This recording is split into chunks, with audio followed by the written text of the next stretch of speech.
Hello guys, welcome to our channel. Let's start the story guys and sorry for late uploading. च 56 रेयांश का जन्नत को कैद करना अवनी डीके की शादी। और मैं नहीं जानता था कि वह इंसान तुम्हारा भाई है। उससे पल में मुझे जो ठीक लगा वह मैंने किया और यह बात तुम भी जानती हो कि जिसकी आंखों में मैं एक कतरा आंसू तक बर्दाश्त नहीं कर सकता, तो सोचो उसे गन पॉइंट पर मैं कैसे देख सकता हूँ। नहीं सोचा मैंने कुछ और चला दी गोली और इस बात का मुझे कोई अफसोस नहीं। लेकिन अगर तुम्हें लगता है कि मैं गलत हूं तो तुम जो चाहे वह सजा मुझे दे सकती हो, लेकिन एक बात याद रखना जान, अगर खुद को सजा दी तो मैं वह करूंगा जो तुम सोच भी नहीं सकती, और इसे धमकी समझना है तो धमकी समझो, या फिर जबरदस्ती समझना है तो वह समझो, जो चाहे समझ सकती हो। उद्धरण चिन्ह। अपनी बात कहकर रियांश ने जन्नत को छोड़ दिया और घर के अंदर जाते हुए कहा, मैडम को घर से बाहर जाने की परमिशन नहीं है तो इन्हें घर से बाहर न जाने दिया जाए। उद्धरण चिन्ह। तो अब क्या तुम मुझे घर में कैद करके रखना चाहते हो? जन्नत ने गुस्से से चिल्लाते हुए पूछा, लेकिन रेयांश ने उसकी बात का कोई जवाब नहीं दिया और चला गया। देखते ही देखते वक्त बीत गया और शादी का वक्त भी हो गया। अवनी इस वक्त अपने कमरे में दुल्हन के लिबाज में बैठी थी, लेकिन उसके चेहरे पर कोई भी खुशी नहीं दिख रही थी। तभी कमरे का दरवाजा नॉक हुआ तो अवनी ने अपनी नजरें उठाकर देखा तो वहां रेयांश को देखकर अवनी ने एक फीकी सी स्माइल दी और उसे अंदर आने के लिए कहा। रेयांश अंदर आया और उसने अवनी के पास बैठ उसके सिर पर हाथ फेरते हुए पूछा, क्या बात है, तुम खुश नजर नहीं आ रही? लेकिन तुम तो डीके को चाहती हूं ना, तो फिर चेहरे पर यह मायूसी कैसी? इतना सब कुछ हो जाने के बाद भी भाई आप इस मायूसी की वजह पूछ रहे हैं? सुबह से एक बार भी भाभी मेरे पास नहीं आई। भाई क्या आपके लिए मैं बोझ बन गई हूं जो आप इस तरह से मेरी शादी करवा रहे हैं? क्या भाभी ने कुछ कहा है? अवनी ने नम के साथ पूछा। अवनी की बात सुनकर रेयांश ने अवनी का सिर सहलाया और उसे साइड हटकर एक मुस्कुराहट के साथ कहा, मानता हूं मेरी गलती की वजह से तुम्हारी भाभी मुझसे और तुमसे दोनों से नाराज है, लेकिन इसका मतलब यह नहीं ऐसी बातें करे। मैं बहुत सोच समझ कर तुम्हारी शादी इस तरह से करवाऊं। मैं तुम्हारी शादी करवा रहा हूं क्योंकि मुझे तुम्हारी चिंता है। मैं जानता हूं उसे इंसान के दिए गए गांव को तुम्हारे लिए भूल पाना इतना आसान नहीं, और ना वह सब कुछ भूल जाना आसान है जो कल रात उसने किया था। मैं तुम्हारी शादी इसीलिए कर पा रहा हूं ताकि का प्यार तुम्हें तुम्हारी अतीत की कड़वी यादों को बुलाने में मदद कर। हम सब परिवार वाले ही तुम्हारे मन से तो उसे आदमी की छवि को हटा सकते हैं, लेकिन तुम्हारी रूह को सुकून नहीं पहुंचा सकते। ये काम सिर्फ डीके कर सकता है, इसीलिए मैं शादी का फैसला लिया है। आई होप अब तुम्हें समझ आया होगा। और रही बात जन्नत की, तो वह मुझसे नाराज है, तुमसे नहीं। भाई क्या मैं आपसे कुछ मांग सकती हूँ? अपनी ने मुस्कुरा हुए नहीं हाँ मैं गर्दन हिला दी। रेयांश की तरफ देखते हुए ने कहा, भाई प्लीज आप जल्दी से भाभी को मान लीजिए। मैं उन्हें यूं उदास नहीं देख सकती। भाई भाभी नहीं, इस परिवार और हम सबके लिए बहुत कुछ किया है, चाहे हम सब की जान बचाना हो या फिर आपको मौत के मुंह से ढूंढकर वापस लाना हो। भाभी ने हर एक मोड़ पर हम सबको संभालना है। अब हमारी बारी है कि हम इस मुश्किल दौर में भाभी की ढाल बने। मैं जानती हूं उनके लिए यह एक्सेप्ट कर पाना बहुत मुश्किल है। उद्धरण चिन्ह। भाई क्या आप मेरे लिए एक बार दोबारा से यह पता करवा सकते हैं कि क्या सच में वह इंसान भाभी का भाई है या नहीं? अवनी ने सवाल किया तो रियांश ने उसकी तरफ देखते हुए पूछा, तुम ये क्यों कह रही हो? क्या तुम्हें जन्नत की बातों पर विश्वास नहीं है? नहीं भाई ऐसी कोई बात नहीं है, लेकिन क्या पता भाभी को कोई गलतफहमी हो गई हो और जिसे वह अपना भाई समझ रही हो वह उनका भाई ही ना हो। ऐसा हो सकता है ना भाई? उस इंसान ने अपना नाम अनुज, अपने पिता का नाम कैलाश और मां का न शालिनी बताया था, जिसे सुनकर ही भाभी यह कंफर्म किया था कि वह इंसान का भाई है। वरना भाभी तो उसे इंसान को पहचान भी नहीं हो पाई थी। उद्धरण चिन्ह। अवनी की बात सुनकर प्रियांशु कुछ पल के लिए हैरान रह गया, लेकिन वह अभी की बात का कोई जवाब दे पाता उससे पहले ही दरवाजे पर नॉक को हम दोनों में इस तरफ देखा तो वहां पर सुर्खला बनारसी साड़ी में खड़ी थी और उसने पूरे 16 सिंगर किए हुए थे, जिसमें वह बाला की खूबसूरत लग रही थी।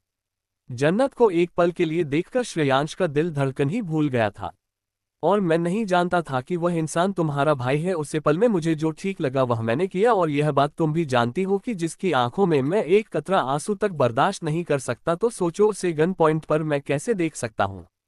नहीं सोचा मैंने कुछ और चला दी गोली, और इस बात का मुझे कोई अफसोस नहीं। लेकिन अगर तुम्हें लगता है कि मैं गलत हूं तो तुम जो चाहे वह सजा मुझे दे सकती हो, लेकिन एक बात याद रखना जान, अगर खुद को सजा दी तो मैं वह करूंगा जो तुम सोच भी नहीं सकती, और इसे धमकी समझना है तो धमकी समझो, या फिर जबरदस्ती समझना है तो वह समझो, जो चाहे समझ सकती हो। उद्धरण चिन्ह। अपनी बात कहकर रियांश ने जन्नत को छोड़ दिया और घर के अंदर जाते हुए कहा, मैडम को घर से बाहर जाने की परमिशन नहीं है तो इन्हें घर से बाहर न जाने दिया जाए। उद्धरण चिन्ह। तो अब क्या तुम मुझे घर में कैद करके रखना चाहते हो? जन्नत ने गुस्से से चिल्लाते हुए पूछा, लेकिन रेयांश ने उसकी बात का कोई जवाब नहीं दिया और चला गया। देखते ही देखते वक्त बीत गया और शादी का वक्त भी हो गया। अवनी इस वक्त अपने कमरे में दुल्हन के लिबाज में बैठी थी, लेकिन उसके चेहरे पर कोई भी खुशी नहीं दिख रही थी।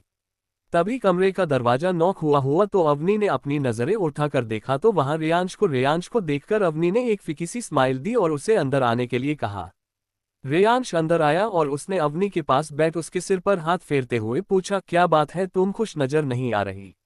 लेकिन तुम तो डीके को चाहती हूं ना, तो फिर चेहरे पर यह मायूसी कैसी? इतना सब कुछ हो जाने के बाद भी भाई आप इस मायूसी की वजह पूछ रहे हैं? सुबह से एक बार भी भाभी मेरे पास नहीं आई।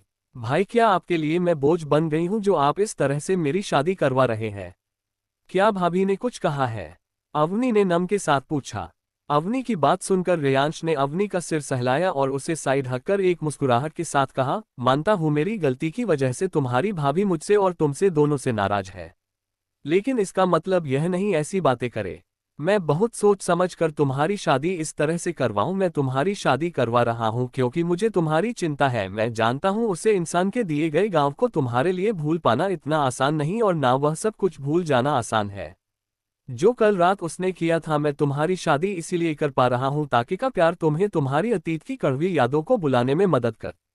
हम सब परिवार वाले ही तुम्हारे मन से तो उसे आदमी की छवि को हटा सकते हैं, लेकिन तुम्हारी रूह को सुकून नहीं पहुंचा सकते। ये काम सिर्फ डीके कर सकता है, इसीलिए मैं शादी का फैसला लिया है। आई होप अब तुम्हें समझ आया होगा। और रही बात जन्नत की, तो वह मुझसे नाराज है, तुमसे नहीं। भाई क्या मैं आपसे कुछ मांग सकती हूँ? अपनी ने मुस्कुरा हुए नहीं हाँ में गर्दन हिला दी। रेयांश की तरफ देखते हुए ने कहा, भाई प्लीज आप जल्दी से भाभी को मान लीजिए। मैं उन्हें यूं उदास नहीं देख सकती। भाई भाभी नहीं, इस परिवार और हम सबके लिए बहुत कुछ किया है। चाहे हम सब की जान बचाना हो या फिर आपको मौत के मुंह से ढूंढकर वापस लाना हो, भाभी ने हर एक मोड़ पर हम सबको संभालना है।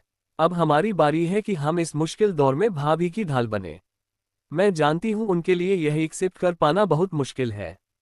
उद्धरण चिन्ह। भाई क्या आप मेरे लिए एक बार दोबारा से यह पता करवा सकते हैं कि क्या सच में वह इंसान भाभी का भाई है या नहीं? अवनी ने सवाल किया तो रियांश ने उसकी तरफ देखते हुए पूछा, तुम ये क्यों कह रही हो? क्या तुम्हें जन्नत की बातों पर विश्वास नहीं है?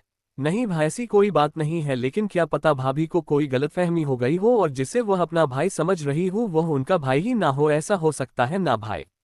उस इंसान ने अपना नाम अनुज, अपने पिता का नाम कैलाश और मां का न शालिनी बताया था, जिसे सुनकर ही भाभी यह कंफर्म किया था कि वह इंसान का भाई है। वरना भाभी तो उसे इंसान को पहचान भी नहीं हो पाई थी।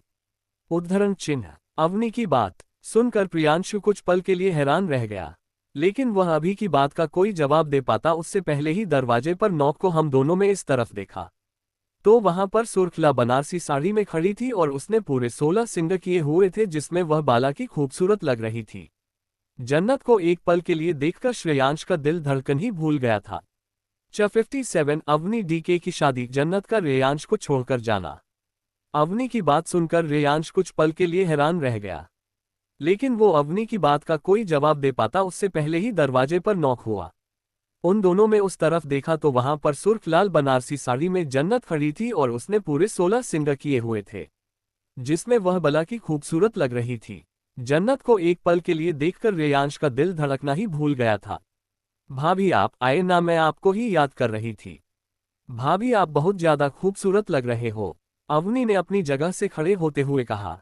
जन्नत ने अंदर आ अवनी की बलाए लेते हुए कहा, मेरा पता नहीं लेकिन तुम बहुत ज्यादा सुंदर लग रही हो, कहीं तुम्हें किसी की नजर ना लग जाए। उद्धरण चिन्ह। ये कह जन्नत ने आगे बढ़ अपनी आंख से काजल निकाल अवनी के कान के पीछे लगा दिया और फिर उसकी तरफ देखते हुए कहा, चलो नचे मंडप में तुम्हें सब बुला रहे हैं। जन्नत के ये कहते ही अवनी का दिल रोलर कोस्टर की तरह ऊपर नीचे होने लगा। वही रेयांश जो एक टक जन्नत को देख रहा था, उसे ये देखकर अच्छा लगा कि जन्नत सिर्फ उससे नाराज है ना कि अवनी से, और यह सच भी था। जन्नत की नाराजगी और गुस्सा सिर्फ रेयांश के लिए था, क्योंकि रेयांश ने उसकी बात ना मानकर ही अनुज पर गोली चलाई थी। जन्नत अब क्या करने वाली थी इसका अंदाजा किसी को नहीं था। लेकिन रेयांश ये जानता था कि जन्नत कुछ ऐसा करेगी जिससे सिर्फ उसे चोट पहुंचेगी, ना कि किसी और को। जन्नत अवनी को उसके कंधों से पकड़ नीचे ले गई। उसने एक बार भी नजरें उठाकर ना तो रेयांश को देखा और ना ही उसे कुछ कहा, और यह बात रेयांश को चोट पहुंचा रही थी। उसे नहीं पता था कि उन दोनों की दूरियां कब कम होगी, कब जन्नत उसे माफ करेगी। लेकिन आज अवनी की बातें सुनकर उसे एक उम्मीद तो मिली थी कि हाँ, शायद जैसा अवनी ने कहा वैसा हो, और अगर जन्नत का भाई सच में जिंदा हो और रेयांश उसे ढूंढकर जन्नत के सामने ले आए तो शायद जन्नत का गुस्सा खत्म हो सकता था। लेकिन उसके लिए उसे सबसे पहले उस एक्सीडेंट से जुड़े मैटर को सॉल्व करना था। अपने ख्यालों को झटक रेयांश भी नीचे आ गया। जन्नत ने अवनी को डीके की बगल में बिठाया तो डीके अवनी को देख हल्का सा मुस्कुरा दिया। इसके बदले में अवनी के चेहरे पर भी एक शर्मीली सी मुस्कान आ गई। पंडित जी ने मंत्र पढ़ने शुरू किए और धीरे धीरे कर शादी के रस्में आगे बढ़ने लगी। दोनों की वरमाला होने के बाद महिमा जी ने आगे आकर अवनी का कन्यादान किया।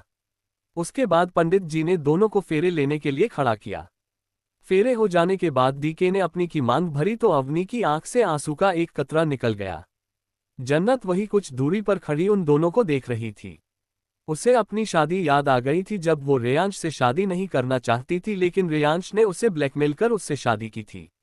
उसके साथ ही जन्नत के दिमाग में अपने पिछले जन्म की सारी कड़वी यादें घूम रही थी। जब शादी के 1 साल तक रेयांश ने उसे कैद करके रखा था और आज भी कुछ ऐसा ही हुआ था। लेकिन अब ये जन्नत वो पहले वाली जन्नत नहीं थी। जन्नत कुछ बड़ा करने की सोच रही थी जिसके लिए उसने अपनी चाल भी चल दी थी, लेकिन इसके बारे में उसके अलावा और कोई नहीं जानता था। शादी पूरी हो जाने के बाद अवनी और डीके ने सबका आशीर्वाद लिया।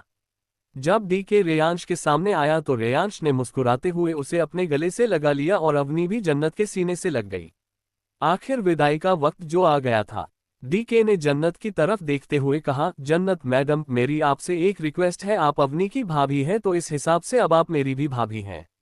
मेरे परिवार में कोई नहीं है जो हमारा मेरे घर में गृह प्रवेश करवा सके, तो क्या आप और सरकार हमारे साथ चल सकते हैं? उद्धरण चिन्ह। डीके की बात सुनकर जन्नत ने मुस्कुराते हुए हाँ में गर्दन हिला दी और सबका आशीर्वाद लेने के बाद उन दोनों की विदाई हुई। जब अवनी घर से जा रही थी तो महिमा जी और दादी माँ की आंखों में आंसू थे। शिवम ने भी अवनी को गले लगाते हुए कहा, तेरी सबसे ज्यादा याद है तो मुझे आएगी मोटी, अब लड़ने वाला जो नहीं मिलेगा कोई मुझे। शिवम की बात सुनकर अवनी ने उसकी बाह पर मारते हुए कहा, ज्यादा खुश मत हो, तुझसे लड़ने के लिए तो मैं हवा की तरह आती जाती रहूंगी।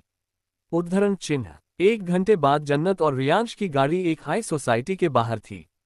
रेयांश गाड़ी से बाहर आया और जन्नत की तरफ जाने लगा दरवाजा खोलने के लिए, लेकिन जन्नत जो जानती थी कि रेयांश ऐसा करेगा, उसने पहले ही गाड़ी का दरवाजा खोल दिया और खुद ही बाहर आ गई। ये देखकर रेयांश के कदम ठहर गए। जन्नत बिना रेयांश पर ध्यान दिए बिल्डिंग के अंदर जाने लगी तो रेयांश भी उसकी तरफ चला गया। दोनों लिफ्ट में आए, हालांकि जन्नत को नहीं पता था कि उन दोनों का फ्लैट कौन सा है और कौन से फ्लोर पर है, और न ही उसने कुछ पूछना जरूरी समझा, और रेयांश भी यह बात जानता था, इसलिए उसने जन्नत के मन की बात पर लिफ्ट के अंदर आते ही 15th फ्लोर का बटन दबा दिया। डीके और अवनी भी सोसाइटी के अंदर आ गए थे, लेकिन दोनों ही इस वक्त अपनी गाड़ी में बैठे हुए थे। अवनी तो शर्म और घबराहट से कुछ बोल ही नहीं रही थी, उसे समझ ही नहीं आ रहा था कि वह क्या बोले, और वही डीके ड्राइविंग सीट पर बैठा एकटक अवनी को देख रहा था। उसे इस वक्त अपनी किस्मत पर यकीन नहीं हो रहा था कि उसकी शादी फाइनली उस लड़की से हो गई है जो उसके पीछे पिछले 4 सालों से पड़ी थी, और उसके दिल में भी उसके लिए बेइंतहा प्यार था। अवनी को अपने चेहरे पर उसकी नजरों की तपिश महसूस हो रही थी, जिससे उसके दिल की घबराहट और बढ़ती जा रही थी। डीके ने अपना हाथ आगे बढ़ाकर अवनी का हाथ पकड़ा तो उसे महसूस हुआ कि अवनी का हाथ कांप रहा था। डीके ने अपना दूसरा हाथ आगे बढ़ाकर अवनी के चेहरे को पकड़ अपनी तरफ घुमाया तो अवनी की झुकी पलकों को देखकर उसके होठों पर मुस्कुराहट आ गई। डीके ने आगे बढ़ प्यार से अवनी के माथे को चूमते हुए कहा, रिलैक्स बीवी, इतना घबराने की जरूरत नहीं है। देखो तुम्हारी धड़कनें कितनी बड़ी हुई है। उद्धरण चिन्ह। डीके की बात सुनकर अवनी के दिल की धड़कन कम होने के बजाय और बढ़ गई, और उसका वो बीवी कहकर बुलाना अवनी के दिल को छू गया। उसे अपनी किस्मत पर यकीन ही नहीं हो रहा था कि इतना सब कुछ हो जाने के बाद भी फाइनली डीके ने उसे अपनी बीवी होने का दर्जा दिया था, और इतना ही नहीं, उसका प्यार भी उसके लिए जरा सा भी काम नहीं हुआ। वही डीके ने जब देखा कि अवनी की धड़कन कम होने के बजाय और बढ़ गई है तो उसने मुस्कुराकर हल्का सा आगे बढ़ अवनी को अपने गले लगा लिया। हालांकि दोनों ही वेडिंग आउटफिट में होने के कारण उन्हें गले लगने में दिक्कत हो रही थी। डीके को अवनी की ज्वेलरी से हल्की चुभन हो रही थी, लेकिन उसने इग्नोर कर दिया और अवनी की पीठ पर हल्का सा थपथपा उसके कान में कहा, थैंक यू अवनी, मुझे इतना सारा प्यार करने के लिए और 4 साल तक मुझ पर गिव अप न करने के लिए। आज हम दोनों यहाँ हैं तो सिर्फ और सिर्फ तुम्हारे वजह से, क्योंकि अगर तुम बार बार मेरे सामने अपने दिल का इजहार नहीं करती तो मैं कभी तुम्हारे सामने अपने दिल की बात नहीं कह पाता और ना ही आज तुम मेरी बीवी बन पाती। थैंक यू मुझे इतनी सारी खुशियां देने के लिए, मेरी बेरंग जिंदगी में रंग भरने के लिए। अब मैं भी गर्व से सिर उठाकर यह कह सकता हूं कि मेरा भी एक परिवार है, कोई है जो घर पर मेरा इंतजार कर रहा है। उद्धरण चिन्ह। इतना कहकर डीके अवनी से दूर हुआ और उसने एक बार फिर अवनी के माथे को चूम लिया। डीके की बातें सुनकर अवनी की हार्टबीट हल्की सी नॉर्मल हुई, क्योंकि उसका ध्यान उन सब बातों से हट गया था जो वह सोच रही थी। अवनी ने भी एक हल्की स्माइल के साथ डीके की तरफ देखते हुए कहा, थैंक यू तो मुझे कहना चाहिए, जो मेरे साथ इतना सब कुछ होने के बावजूद भी आपने मुझसे शादी की और मुझे अपनी पत्नी होने का दर्जा दिया। मैं पूरी कोशिश करूंगी कि हमारा परिवार हमेशा खुशियों भरा रहे। उद्धरण चिन्ह। वहीं दूसरी तरफ जन्नत ने सारी तैयारी कर दी थी। डीके ने पहले ही अपने घर को पूरी तरह से सजवा दिया था, आखिर वह अपनी अवनी को यूं ही रूखा सूखा थोड़ी ना अपने घर में लेकर आएगा। सारी तैयारी हो जाने के बाद जन्नत ने बिना रेयांश की तरफ देख उससे कहा, डीके को कॉल कर आने के लिए बोल दीजिए। उद्धरण चिन्ह। रेयांश ने हाँ में गर्दन हिलाकर डीके को कॉल किया। उन दोनों के ऊपर आने के बाद जन्नत ने उन दोनों का गृह प्रवेश करवाया और उसके साथ ही एक दो और रश्मे जैसे कंगना खिलवाना। सारी चीज करवाने के बाद जन्नत ने उन दोनों की तरफ देखते हुए कहा, अब मैं चलती हूँ, मुझे अपने नाना जी से मिलने जाना है, तुम दोनों अब अपनी वेडिंग नाइट की तैयारी करो। उद्धरण चिन्ह। इतना कहकर जन्नत बिना रियांश पर नजर डाले वहां से चली गई और जन्नत का इस तरह का बिहेवियर देखकर अवनी डी के दोनों को ही रियांश के लिए बुरा लग रहा था। अवनी ने रेयांश की तरफ देखते हुए कहा, भाई मुझे भाभी के लिए बहुत ज्यादा बुरा लग रहा है। देखिए ना, उनके चेहरे से मुस्कान ही गायब हो गई। वह फॉर्मेलिटी के लिए भले ही यह सारी चीज कर रही है, लेकिन वह दिल से खुश नहीं है। उद्धरण चिन्ह। जानता हूं, लेकिन तुम फिक्र मत करो, मैं उससे मना लूंगा, रेयांश ने मुस्कुराते हुए कहा। और उन दोनों को ख्याल रखने का बोल रेयांश भी वहां से चला गया। फ्लैट से बाहर आते ही रेयांश का चेहरा सीरियस हो गया और उसने खुद से ही सवाल किया, जान नाना जी से क्यों मिलना चाहती हैं क्या वो? नहीं, मुझे जान से बात करनी होगी। उद्धरण चिन्ह। रेयांश जब नीचे अपनी गाड़ी के पास आया तो उसने देखा कि जन्नत वहां पर नहीं है। उसने आसपास नजरें दौड़ाकर देखा, लेकिन जन्नत कहीं भी नहीं थी। ये देखकर उसकी आंखें गुस्से से लाल हो गई। उसने जन्नत को फोन किया, लेकिन जन्नत ने उसका फोन नहीं उठाया। ये देखकर रेयांश का गुस्सा और ज्यादा बढ़ गया। उसने गाड़ी में बैठ गाड़ी को तेजी से सिंघानिया मेंशन की तरफ मोड़ दिया और वह रास्ते में लगातार जन्नत को कॉल कर रहा था। उसे डर लग रहा था कि कहीं जन्नत उसे छोड़कर कहीं गायब ना हो जाए, क्योंकि वह एक बार पहले भी ऐसा कर चुकी थी और जब उसका एक्सीडेंट हो गया था। रेयांश के गाड़ी तेजी से चलाने की वजह से वह दोनों लगभग सेम टाइम पर ही सिंघानिया मेंशन पहुंचे। जन्नत जैसे ही ऑटो से उतरी, रेयांश ने उसका हाथ पकड़ उसे अपनी तरफ खींच लिया। रेयांश ने गुस्से से जलती लाल आंखों से जन्नत की तरफ देख घूरते हुए कहा, अगर तुम्हें यहां आना था तो मुझसे कह सकती थी ना जान, मैं तुम्हें ले आता। उद्धरण चिन्ह। मिस्टर रेयांश कपूर का टाइम बहुत ज्यादा कीमती है, तो उन्हें अपना कीमती टाइम मुझ पर वेस्ट करने की बजाय अपनी कंपनी पर ध्यान देना चाहिए। मैं अपने कामों के लिए किसी पर निर्भर नहीं हूँ। मुझे अपने नानू से मिलना था तो मैं आ गई। जन्नत ने गुस्से से अपना हाथ छुड़ाने हुए कहा, क्या करने की सोच रही हो तुम जान? रेयांश ने गुस्से से जन्नत के करीब बढ़ते हुए। रेयांश की बात सुनकर जन्नत ने खामोशी से उसके चेहरे को देखा। रेयांश के चेहरे पर बेचैनी साफ झलक रही थी। जन्नत ने रेयांश की बात का जवाब देने की बजाय उसे इग्नोर कर अंदर जाते हुए कहा, मुझे अपने नानू से पर्सनल बात करनी है, इसलिए आप घर जा सकते हैं, मैं खुद आ जाऊंगी। उद्धरण चिन्ह। और यह कहकर जन्नत बिना रेयांश के जवाब का इंतजार किए अंदर चली गई। रेयांश भी वहां से जाने की बजाय घर के अंदर चला गया। जब वह दोनों अंदर पहुंचे तब हाल में करिश्मा जी अपनी कुछ फ्रेंड्स के साथ बैठी हुई थी। जन्नत को इतने दिनों के बाद घर आते देख उनका मुंह बन गया, लेकिन फिर भी अच्छी होने का दिखावा करते हुए वह अपनी जगह से खड़ी हुई और जन्नत की तरफ जाते हुए उन्होंने कहा, अरे जान बेटा, तुम बड़े दिनों के बाद आए, लगता है शादी के बाद तुमने हम सबको सच में पराया कर दिया। उद्धरण चिन्ह। आप सबको क्या लगता है क्या करने की सोच रही है जन्नत, और क्यों वह बीच रास्ते में रेयांश को अकेला छोड़कर आ गई? और कैसी रहने वाली है अवनी डीके की नई लाइफ? और क्या अवनी ने जो रेयांश से कहा वह सच था, या फिर जन्नत ने जो कहा वह सच था, और जन्नत कब तक रेयांश से नाराज रहने वाली थी? 58 जन्नत पहुंची जेल। जब वह दोनों अंदर पहुंचे तब हाल में करिश्मा जी अपनी कुछ फ्रेंड्स के साथ बैठी हुई थी। जन्नत को इतने दिनों के बाद घर आते देख उनका मुंह बन गया, लेकिन फिर भी अच्छी होने का दिखावा करते हुए वह अपनी जगह से खड़ी हुई और जन्नत की तरफ जाते हो उन्होंने कहा, अरे जान बेटा, तुम बड़े दिनों के बाद आए, लगता है शादी के बाद तुमने हम सबको सच में पराया कर दिया। उद्धरण चिन्ह। जन्नत करिश्मा जी से कोई बात नहीं करना चाहती थी, लेकिन हाल में बैठी बाकी औरतों को देख उसने अपने चेहरे पर मुस्कान लिए कहा, सॉरी मामी, बस कुछ दिनों से थोड़ी बिजी थी इसलिए नहीं आ पाई। मामी नानू कहाँ पर है, मुझे उनसे मिलना है। उद्धरण। वह अपने कमरे में है बेटा, सब कुछ ठीक तो है ना, तुम अचानक से आए और इस तरह से बाबूजी को पूछ रही हो। अरे दामाद जी भी आए हैं साथ में। करिश्मा जी जो जन्नत से बात कर रही थी उन्होंने अचानक पीछे से आते रेयांश की तरफ देखते हुए जन्नत से कहा। उनके इस तरह कहने पर जन्नत ने एक नज़र पीछे मुड़ उसे देखा और फिर करिश्मा जी से कहा, इतने दिनों के बाद आप सब से मिलने आई हूं, मामी तो अकेले थोड़ी ना आती।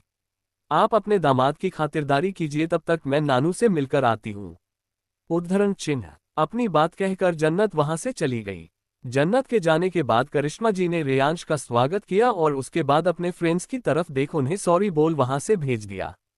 नौकर से कह करिश्मा जी ने रेयांश के लिए पानी मंगवाया, लेकिन उसकी दिमाग की दुनिया तो जन्नत के इस तरह आने और आते ही सीधे नाना जी से मिलने पर ही अटक गई थी। क्या बात है बेटा, जरा ठीक तो है ना। जन्नत आते ही बाबूजी से मिलने गई। करिश्मा ने बात जानने की कोशिश की, लेकिन रेयांश, जिसे खुद भी कुछ नहीं पता था, उसने फीकी मुस्कान के साथ कहा, वह जन्नत की बात नानू से हुई थी।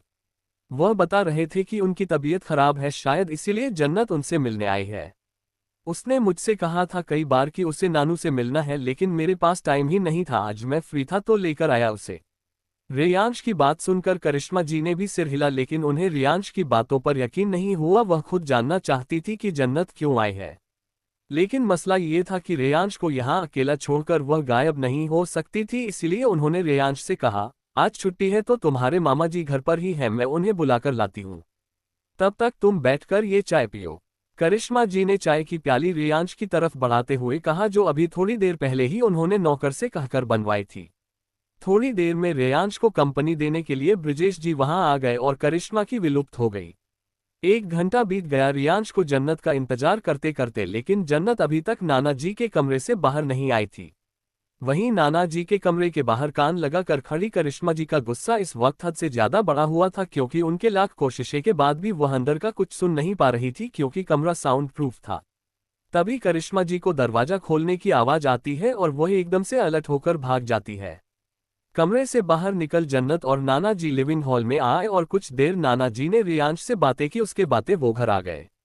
पूरे रास्ते रेयांश की नज़र जन्नत पर ही थी, जो उसे पूरी तरह से इग्नोर कर अपने फोन में लगातार कुछ कर रही थी। रेयांश ने एक नज़र जन्नत के फोन को देखा, लेकिन उसे समझ में नहीं आया कि जन्नत क्या कर रही थी, क्योंकि जन्नत के फोन की स्क्रीन पर कुछ कोड वर्ड शो हो रहे थे। दोनों घर पहुंचे और घर पहुंचते ही जन्नत सीधे अपने कमरे में चली गई। रेयांश भी स्टडी रूम की तरफ चला गया। लिविंग हॉल में इस वक्त कोई भी नहीं था, क्योंकि महिमा जी किचन में खाने की तैयारी करवा रही थी, तो वहीं दादी माँ अपने कमरे में आराम कर रही थी। शिवम भी बाहर गया हुआ था। जन्नत जैसे ही कमरे में पहुंची, उसने कमरे को लॉक किया और अपने फोन से एक नंबर डायल कर बालकनी की तरफ बढ़ गई। उधर से जैसे ही किसी ने फोन उठाया, जन्नत ने सवाल किया, क्या डेड बॉडी मिल गई? उद्धरण चिन्ह। जन्नत की बात का जवाब देते हुए दूसरी तरफ से एक पुलिस ऑफिसर ने कहा, जी मैडम, डेड बॉडी मिल गई है, लेकिन आगे क्या करना है? उद्धरण चिन्ह। उस इंस्पेक्टर की बात सुनकर जन्नत ने उससे कुछ करने के लिए कहा और बात हो जाने के बाद वार्निंग देते हुए कहा, जैसे मैंने कहा है ठीक वैसे ही करना, अगर कुछ भी गड़बड़ हुई तो तुम जानते हो मैं क्या कर सकती हूँ। उद्धरण चिन्ह। आप निश्चित रहिए मैडम, जैसा आप चाहती हैं वैसा ही होगा। चलिए मैं सारी फॉर्मेलिटी पूरी कर लेता हूँ, मिलते हैं कल सुबह, पुलिस इंस्पेक्टर ने कहा और अपना फोन कट कर दिया। पुलिस इंस्पेक्टर का फोन कट होने के बाद जन्नत टेडी मुस्कुराए और उसने अपने कदम वॉशरूम की तरफ बढ़ा दिए। रेयांश जब कमरे में आया तो उसे जन्नत कहीं भी दिखाई नहीं। जन्नत को कमरे में न देखकर सांस ली। उसके बाद रेयांश अपने कपड़े ले फ्रेश होने के लिए वॉशरूम चला गया। अगली सुबह जन्नत जब उठी तो एक नया हंगामा उसका इंतजार कर रहा था। जन्नत ने खुद को रेडी किया और नीचे आए, जहां पर सब लोग हाल में बैठे सुबह की चाय पी रहे थे।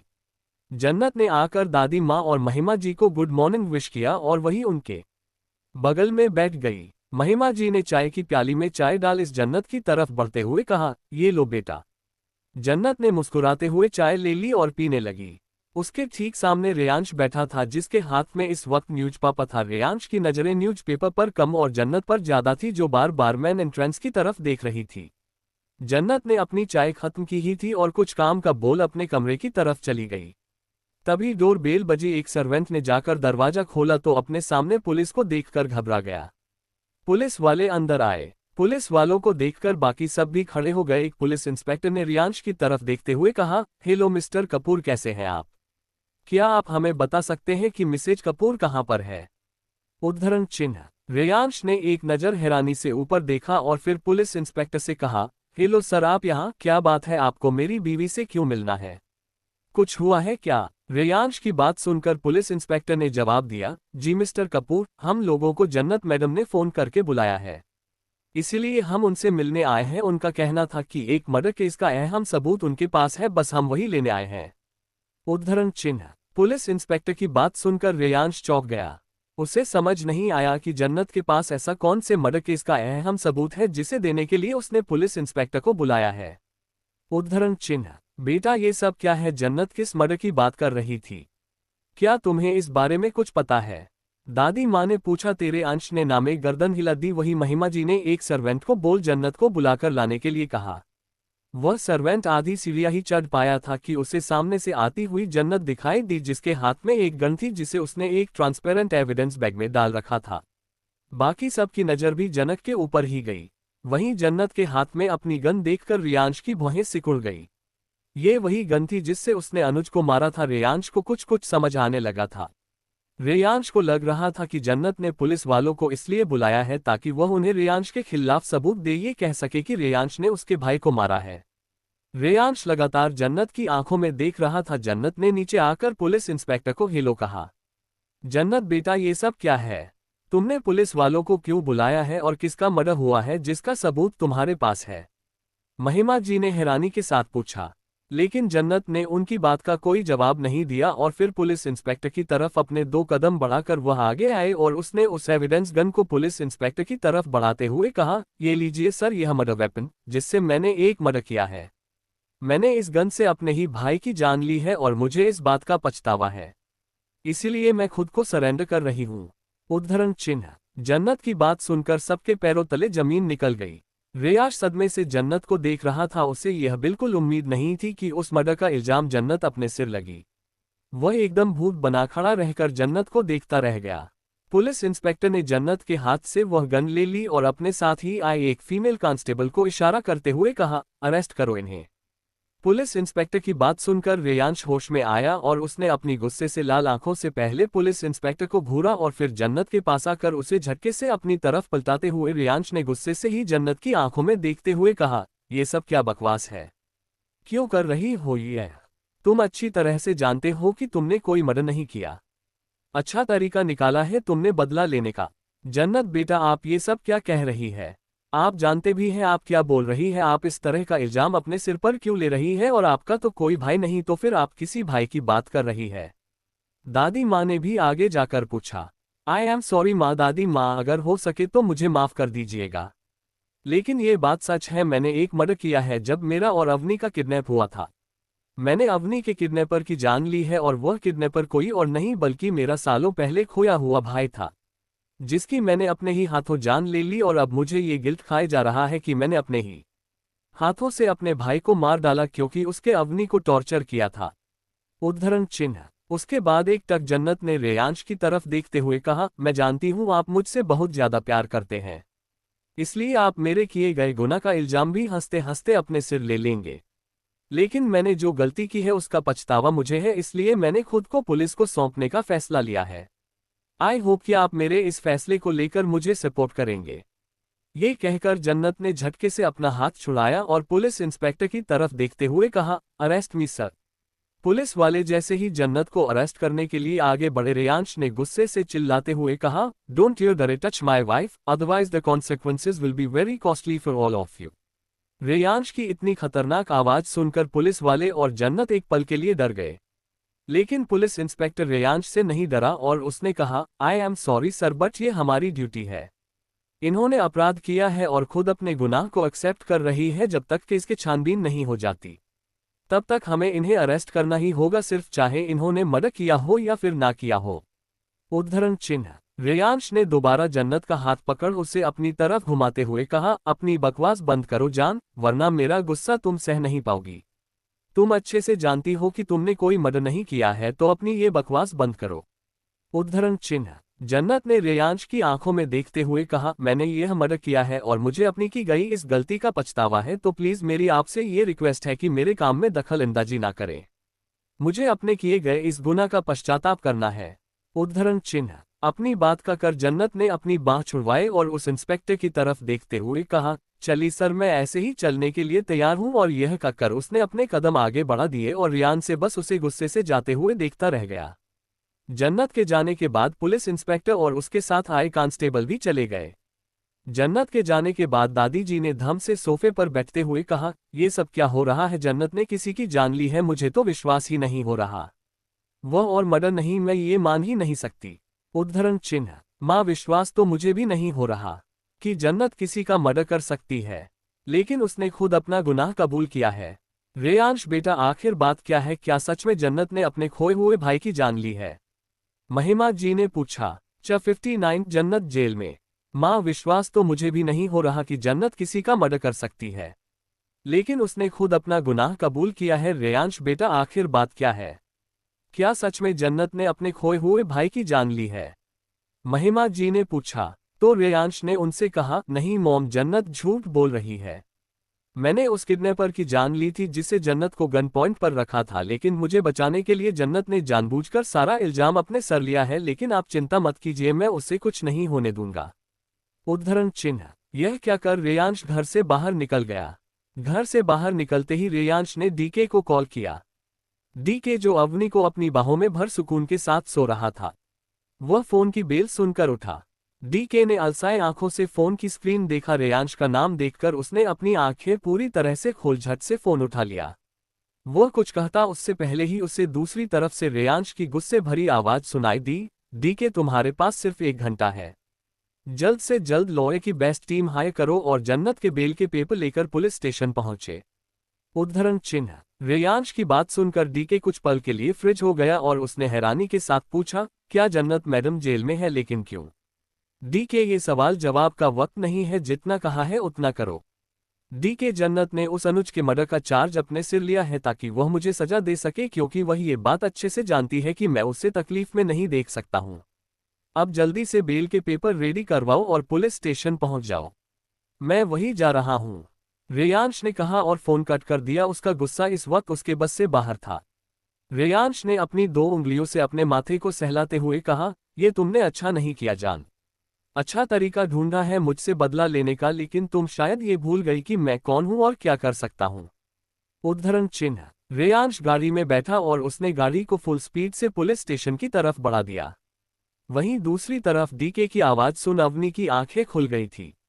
उसने उठकर बैठते हुए पूछा, क्या हुआ? कौन जेल में है?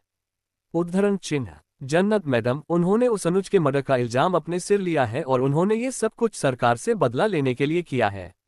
मुझे अभी जाना होगा, तुम अपना ख्याल रखना। मैं तो कहता हूं कि तुम तैयार होकर घर चली जाओ। माँ और दादी माँ परेशान हो रही होगी जन्नत मैडम के लिए, अगर तुम उन्हें संभालोगी तो ज्यादा बेटर रहेगा। डीके ने अवनी के गाल पर हाथ रखते हुए कहा, प्लीज आप जल्दी से भाभी को बाहर निकलवाइए, ये सब कुछ मेरी वजह से हो रहा है। ना वह इंसान मुझे किडनैप करता, ना ये सब कुछ होता। भाभी ने पहले ही कहा था कि वह अपने भाई की मौत का बदला लेकर रहेगी, और देखो उन्होंने बदला लेने के लिए खुद को ही सजा दी है, क्योंकि वह ये बात अच्छे से जानती है कि अगर उन्हें दर्द होगा तो भाई को भी दर्द होगा। मुझे उन दोनों बहुत चिंता हो रही है। अवनी ने डीके के गले लगते हुए कहा, चिंता मत करो, सब कुछ ठीक हो जाएगा। सरकार मैडम को कुछ नहीं होने देंगे और मैं जा रहा हूं पुलिस स्टेशन। तुम भी तैयार होकर घर जाओ। डीके ने प्यार से अवनी के माथे को चूमते हुए कहा और बिस्तर से खड़ा हो गया। वो फटाफट तैयार होकर घर से निकल गया और उसके जाने के बाद अवनी काफी देर तक रोती रही और वह भी अपने आंसू पोंछ तैयार होकर जन्नत मैंशन जाने के लिए निकल गई। उसे इस वक्त बहुत ज्यादा गिल्टी फील हो रहा था कि उसकी वजह से उसके भाई भाभी के बीच दरार आ गई। वो उन सब चीजों के लिए खुद को कसूरवार मान रही थी। वहीं दूसरी तरफ रेयांश इस वक्त पुलिस स्टेशन में बैठा था और उसके सामने वही इंस्पेक्टर बैठा था जो जन्नत को लेकर आया था। जन्नत को वही बनी एक सेल के अंदर डाला गया था। जहां रेयांश का गुस्से से बुरा हाल था तो वही जन्नत चुपचाप उस सेल में बैठी रेयांश को एक टक देख रही थी। उसके मन में क्या चल रहा था यह उसके अलावा और कोई नहीं जान पा रहा था।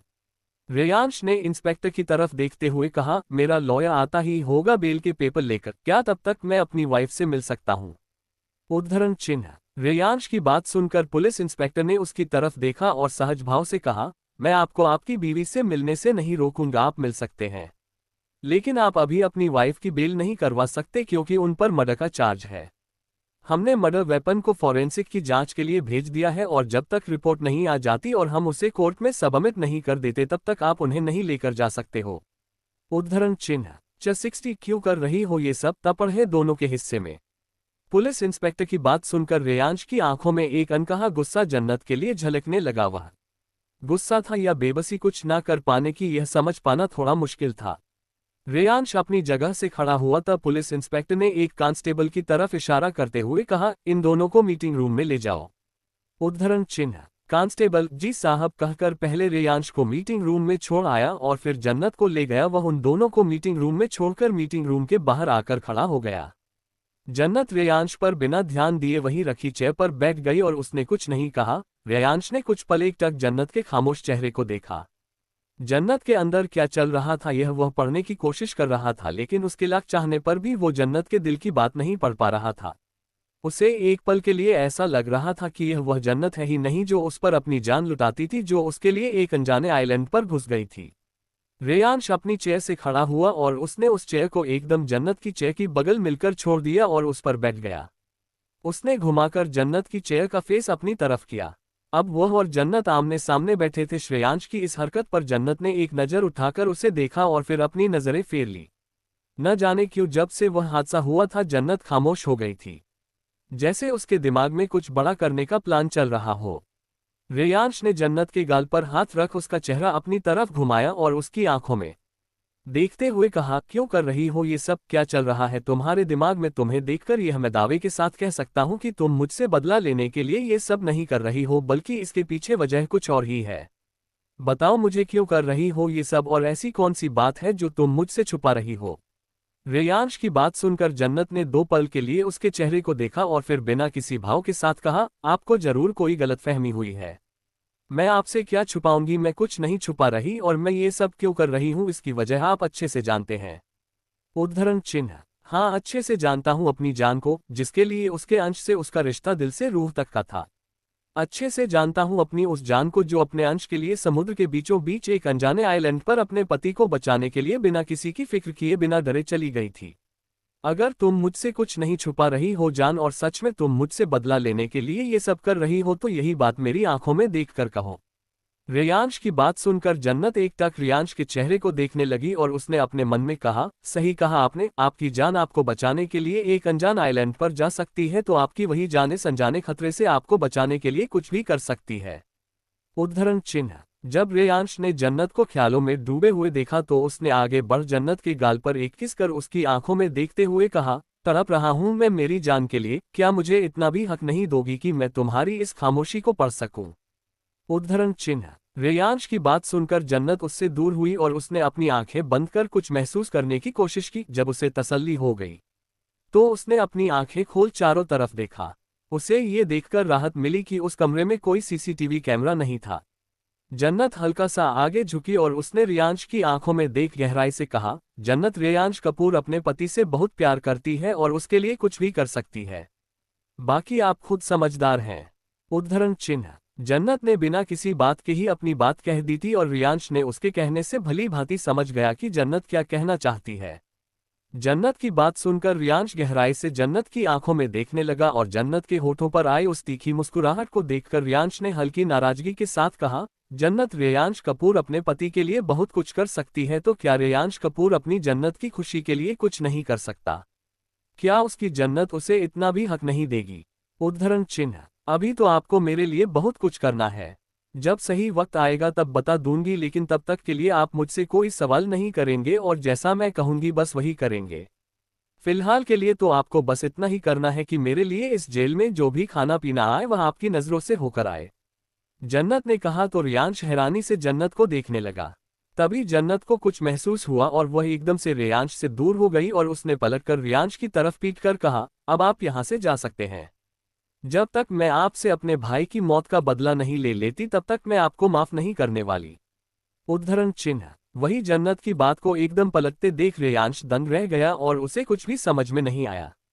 तभी दरवाजे पर नॉक हुआ और एक कांस्टेबल ने अंदर आकर रेयांश से कहा, मीटिंग का टाइम खत्म हो गया है साहब, अब हमें इन्हें लेकर जाना होगा। उद्धरण चिन्ह। उस कांस्टेबल की बात सुनकर रेयांश ने हाँ में गर्दन हिलाई और जन्नत की तरफ देखा और उसे समझ में आया कि जन्नत सबके सामने उसके लिए अपने दिल के दरवाजे नहीं खोलेगी।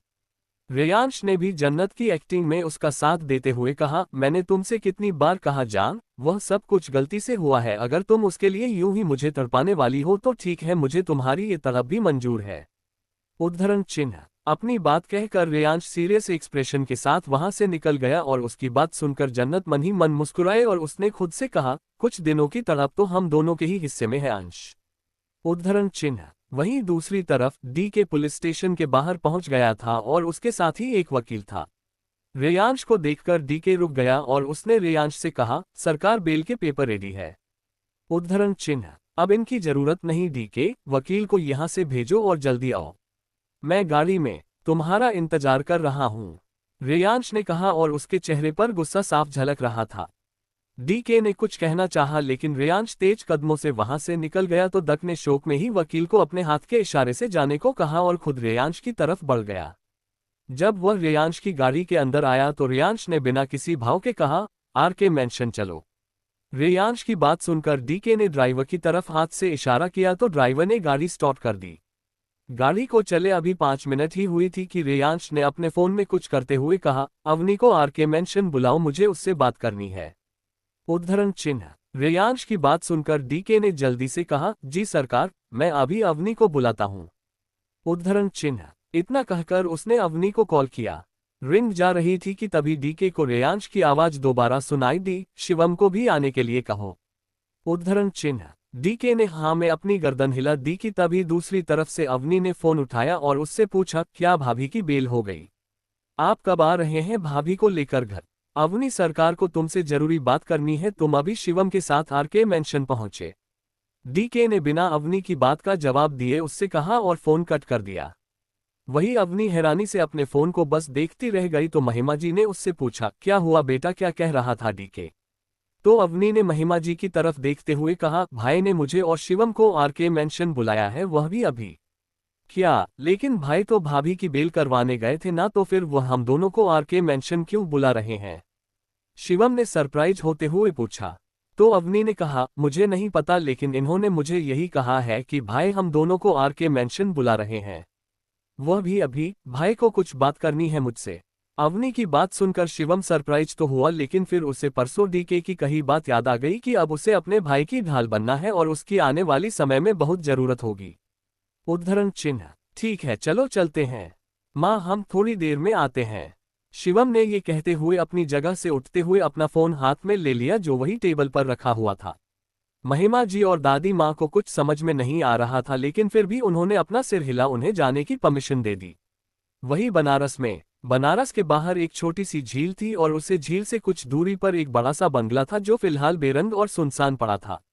उसे बंगले के बाहर एक ब्लैक कलर की मर्सिडीज खड़ी थी और उसके आसपास ही 3-4 बॉडीगार्ड ब्लैक यूनिफॉर्म पहने खड़े थे। उनमें से एक बॉडीगार्ड ने गाड़ी का दरवाजा खोला तो करीबन एक 50 से 55 साल का इंसान उसमें से उतरा और उस खंडहर जैसे घर में चला गया।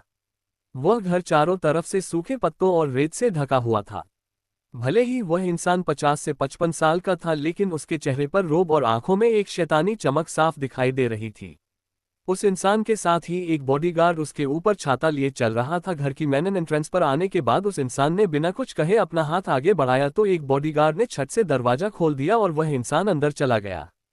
उस घर के हाल में जहां सब कुछ रेत से ढका हुआ था वहां उस इंसान के जूते की आवाज गूंज रही थी। वह इंसान इस घर में बने एक सीक्रेट रास्ते से होते हुए तहखाना में गया जहां पर काफी अंधेरा था। कुछ कदम चलने के बाद वह इंसान एक कमरे के बाहर रुका और बॉडीगार्ड ने कमरे का दरवाजा खोल दिया। वहां पर पीली रोशनी के नीचे 2 आदमी और एक औरत जंजीरों के साथ बंधे हुए थे। उन्हें देखकर कोई भी आसानी से बता सकता था कि उन दोनों को बहुत ज्यादा टॉर्चर किया गया है वहां पर। वह आदमी अंदर आया और उसने बीच में लटक रहे आदमी की तरफ देख उससे पूछा, बोल, मुंह खोलने का इरादा है या नहीं तेरा? उस आदमी की बात सुनकर सामने जंजीरों से लटके आदमी ने हल्की मुस्कुराहट के साथ कहा, मेरे जीते जी तो मेरी यह जुबान खुलने से रही, चाहे तुम उसके लिए कितना ही एड़ी चोटी का जोर लगा लो। उद्धरण चिन्ह। उसे इंसान की बातें सुनकर ऐसा लग रहा था मानो उसके जीने या मरने से उसे खुद कोई फर्क नहीं पड़ता। उस जख्मी इंसान की बात सुनकर उसके सामने खड़े आदमी के चेहरे पर गुस्सा झलकने लगा। उसने अपने बॉडीगार्ड की तरफ से हाथ से इशारा किया तो बॉडीगार्ड ने आगे बढ़कर उस जख्मी इंसान के ऊपर अपना हाथ साफ करना शुरू कर दिया, जिससे उस जख्मी इंसान की दर्द भरी सिसकियां उस कमरे में निकल रही थी। वहीं दूसरी तरफ अवनी अभी अभी आरमेंशन पहुंची थी। जब वह अंदर आई तो उसने देखा कि वही लिविंग हॉल में रेयांश बैठा हुआ है। रेयांश इस वक्त एक टक फर्श को देख रहा था और पूरे हॉल में शांति पसरी हुई थी। बस उस शांति को तोड़ते हुए रेयांश के पैर हिलने से उसके जूते से होती टक टक की आवाज आ रही थी। 61 मेमोरी ऑफ पास्ट। वहीं दूसरी तरफ अवनी अभी अभी आर के मेंशन पहुंची थी। जब वह अंदर आए तो उसने देखा कि वही लिविंग हॉल में रेयांश बैठा हुआ है। रेयांश इस वक्त एक टक फर्श को देख रहा था और पूरे हॉल में शांति पसरी हुई थी। बस उस शांति को तोड़ते हुए रेयांश के पैर हिलने से उसके जूते से होती टक टक की आवाज आ रही थी। रेयांश को इस तरह से देखकर अवनी एक पल के लिए सहम गई और उसने अपने साथ में चल रहे शिवम को देखा तो वह भी शॉक होकर उसे ही देख रहा था। उन दोनों ने वापस से रेयांश को देखा जो अब भी वैसे ही जमीन को घूर रहा था। अचानक से उन दोनों की नजर वहीं पास में खड़े डी के जग्गी और मासूम पर गई जो घबराए हुए लग रहे थे। अवनी और शिवम डरते डरते अंदर आए। उन दोनों के कदमों की आहट सुनकर उन तीनों की नजर उन पर गई, लेकिन रेयांश ने अभी भी नजरें उठाकर उन दोनों को नहीं देखा। वह सभी आपस में एक दूसरे को देख ही रहे थे। तभी कमरे की शांति को चीरते हुए रेयांश की आवाज आए, अवनी बैठो यहाँ पर। रेयांश की बात सुनकर अवनी ने उसकी तरफ देखा जो अभी भी फर्श को ही घूर रहा था। अवनी सहमी हुई रेयांश के बगल वाले सोफे पर जाकर बैठ गई। शिवम ने अपनी आंखों से ही डीके की तरफ इशारा किया तो दक ने कंधे उचकाकर नामे गर्दन हिला दी मानो कह रहा हो कि मुझे भी कुछ नहीं पता। अवनी के बैठ जाने के बाद रेयांश ने अपनी नजरें उठाकर उसे देखा तो रेयांश की लाल आंखों को देख सब डर गए। उसकी लाल आंखें और माथे पर उभरी नसों को देखकर अंदाजा लगाना मुश्किल नहीं था कि रेयांश इस वक्त अपना गुस्सा कंट्रोल करने की कोशिश कर रहा है। भाई आप, अवनी इतना ही कह पाई थी कि रेयांश ने बेहद सर्द आवाज में कहा, अवनी अब मैं जो भी सवाल तुमसे करूंगा उसके मुझे सीधे सीधे जवाब देना। उद्धरण चिन्ह। उसकी आवाज में इतनी गहराई थी कि अवनी जी भाई बोलने के अलावा और कुछ ना कह पाए और बाकी सब भी रेयांश को देख रहे थे कि वह अब क्या कहने वाला है। मॉल में जाने से लेकर हमारे तुम दोनों की किडनैप की गई जगह तक ले जाने तक और हमारे वहां पहुंचने से पहले जो कुछ तुम दोनों के साथ हुआ था, मुझे वह सब कुछ डिटेल में जानना है। हर एक छोटी से छोटी बातें याद कर मुझे बताओ, रेयांश ने पूछा। तो अवनी ने कुछ पल शांत रहने के बाद कहा, भाई जब मैं और भाभी मॉल गए थे तो हमने थोड़ी बहुत पहले आपके लिए शॉपिंग की क्योंकि भाभी आपके लिए नई शर्ट लेना चाहती थी। उसके बाद हम दोनों लेडीज फैशन की एक दुकान पर गए जहां पर भाभी और मैं ड्रेस देख रहे थे, लेकिन न जाने क्यों भाभी बार बार दुकान से बाहर देख रही थी। जब हम दोनों ड्रेस लेकर अपने अपने चेंजिंग रूम में गए तब तक सब कुछ ठीक था। जब मैं चेंजिंग रूम से बाहर आई तब मैंने गोली चलने की आवाज सुनी और उसके साथ ही मैं घबरा गई। मैं सबसे पहले भाभी को ढूंढना चाहा तो देखा वह उस शॉप के बाहर खड़ी नीचे देख रही थी जहां चारों तरफ लोग अपनी जान बचाकर भाग रहे थे।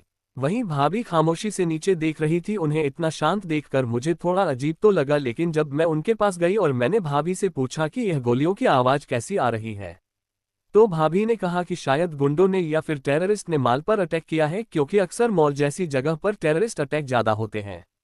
भाभी ने सबसे पहले मुझे सिक्योर करने के लिए वहां से भागने की सलाह दी। जब हम दोनों इमरजेंसी एग्जिट की तरफ जा रहे थे तो अचानक एक इंसान भाभी से टकराया। वह इंसान और कोई नहीं अनुज था। हम दोनों उससे माफी मांग वापस जाने लगे तो उसने हमसे कहा कि हम जिस रास्ते से जा रहे हैं वह ज्यादा खतरनाक है और वह इस मॉल में पहले से काम करता था तो उसे एक सीक्रेट रास्ता पता है जहां से वह लोग आसानी से बाहर जा सकते हैं। भाभी ने और मैंने उसकी बात मान ली क्योंकि जो लोग गोलियां चला रहे थे वह हर फ्लो से आदमियों को घसीटते हुए नीचे लेकर जा रहे थे, इसलिए हमारे पास सोचने समझने का मौका ही नहीं था कि वह इंसान जानबूझकर हमसे टकराया है। हम दोनों उसके साथ जब बाहर आए तो उसने सामने खड़ी गाड़ी की तरफ इशारा करते हुए कहा कि वह घर जा रहा है और हम चाहे तो वह हमें भी छोड़ सकता है। हमें लगा कि सबसे पहले वहां से निकलना जरूरी है, इसके लिए चाहे लिफ्ट लेनी पड़े। हम दोनों ने हाँ बोली तो उस इंसान ने हमें गाड़ी में बैठने के लिए कहा और अपने हाथ में पड़े हुए बैग को वह पीछे डिक्की में रखने के लिए चला गया। जब हम गाड़ी में बैठे तो कुछ पलों के बाद ही हमारा सिर चकराने लगा और हमें पता ही नहीं चला हम दोनों कब बेहोश हो गई। उसके बाद जब मेरी आंख खुली तब मैंने खुद को एक बंद कमरे में बिस्तर पर पड़े हुए पाया। मैंने हैरानी से उठकर चारों तरफ देखा तो मैं उस दुल्हन के लिबास में थी। मैं खुद को उस हालत में देखकर चौंक गई। मुझे भाभी का ख्याल आया और जैसे ही मैं वहां से भागने लगी भाभी को ढूंढने के लिए कि अचानक वह अनुज मेरे सामने आ गया और उसने मुझ पर गन पॉइंट करते हुए कहा कि अगर मैं भाभी की जान बचाना चाहती हूं तो मुझे वही करना होगा जो वह कह रहा है। मैंने उसकी बात नहीं मानी तो वह मुझे जबरदस्ती घसीटते हुए नीचे ले आया और मेरी चीखने चिल्लाने की आवाज सुनकर भाभी ने मेरी तरफ देखा जो वही एक पिलर से बंधी हुई थी। भाभी ने उस इंसान को मुझे छोड़ने के लिए कहा लेकिन उसने बदले में भाभी के पैर पर गोली चला दी, जिससे भाभी का पैर घायल हो गया। हालांकि वो गोली बस छूकर ही निकली थी लेकिन फिर भी उनका काफी खून बाहर था। उसके बाद उस इंसान ने मुझसे जबरदस्ती शादी की। ये कहते हुए अवनी दर्द भरे पलों को याद कर एक बार फिर रोने लगी। तो दत्त ने उसके कंधे पर हाथ रख उसे हौसला दिया और शिवम ने भी उसके दूसरे कंधे पर हाथ रखते हुए कहा, लेकिन भाभी को पता कैसे चला कि वह इंसान उनका भाई है।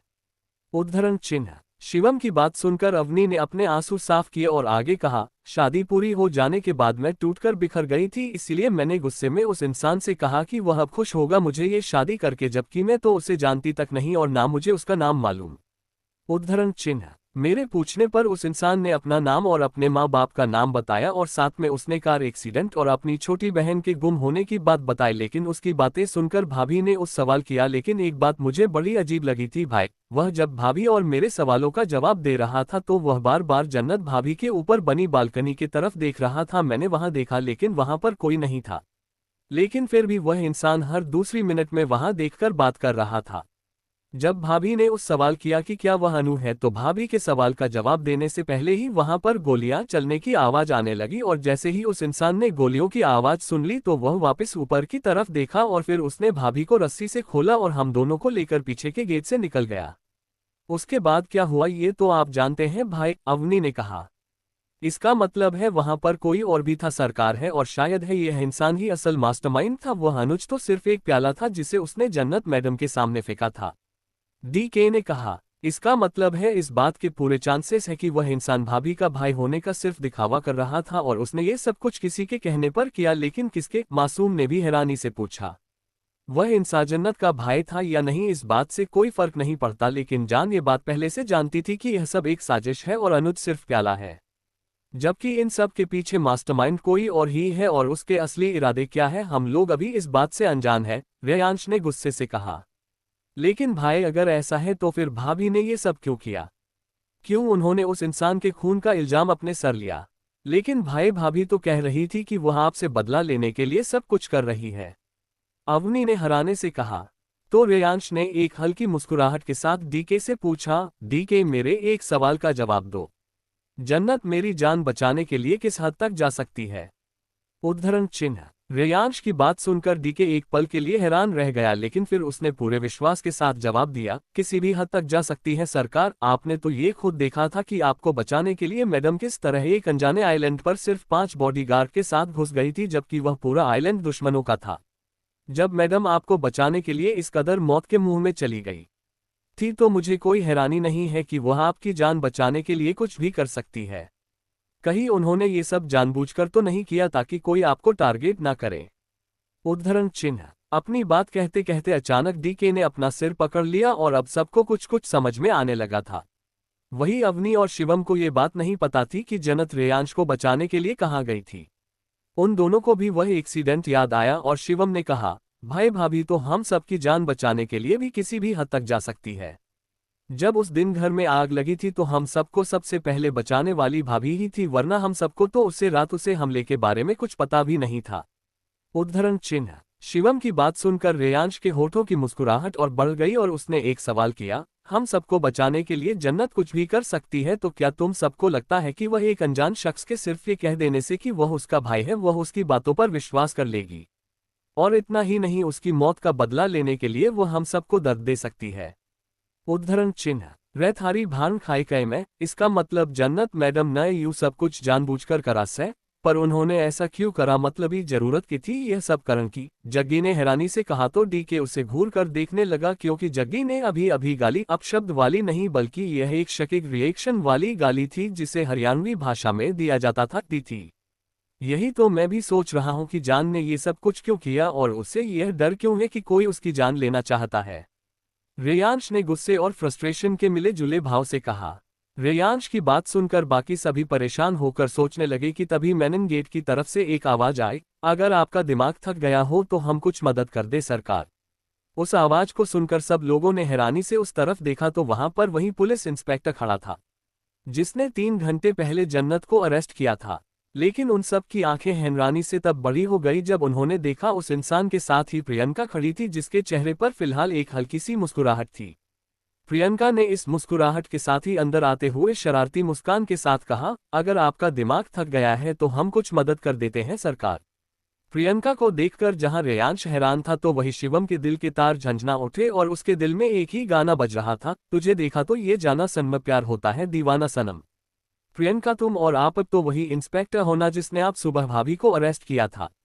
अवनी ने हैरानी से पूछा। तो उस पुलिस इंस्पेक्टर ने हल्का सा आगे की तरफ झुकते हुए शायराना अंदाज में कहा, जी हुस्न मलिका, वह ना चीज मैं ही हूं जिसने सुबह सुबह जान को लॉकअप के अंदर डाला था। उद्धरण चिन्ह इंस्पेक्टर के इतना कहते ही सब लोगों को माहौल एकदम अजीब सा लगने लगा। एक अजीब तरह की ठंडक उस माहौल में फैल गई और उस पसरी हुई शांति को देखकर सबके रोंगटे खड़े हो गए। उन सब की नजरें जाकर रियांश की नजरों पर ठहर गई जो गुस्से में तमतमाया हुआ उस पुलिस इंस्पेक्टर यानी ध्रुव को देख रहा था जिसने अभी अभी उसकी जान को सिर्फ जान कहा था।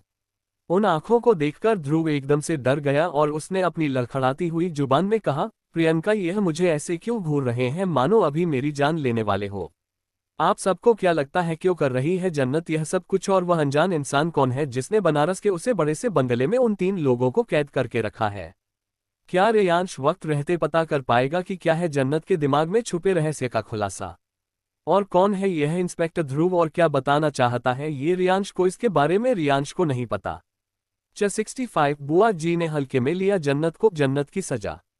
उसे वक्त तो बुआ जी को रियांश पर बहुत ज्यादा गुस्सा आया था क्योंकि उनका पूरा प्लान जो बर्बाद हो गया था, लेकिन फिर भी उन्होंने अपने ड्रोन कैमरा से शूट की गई उसे वीडियो को हथियार बनाया और सोचा कि अगर वह रियांश को पूरी दुनिया के सामने बर्बाद कर देगी तो रियांश टूट जाएगा जिससे उसका ध्यान बिजनेस से हट जाएगा। जी जन्नत को किडनैप करे, उसे सारी प्रॉपर्टी अपने नाम करवा लेगी। लेकिन जब जन्नत में रियांश से बदला लेने की बात कही तो अचानक से बुआ के शैतानी दिमाग में काम करना शुरू कर दिया।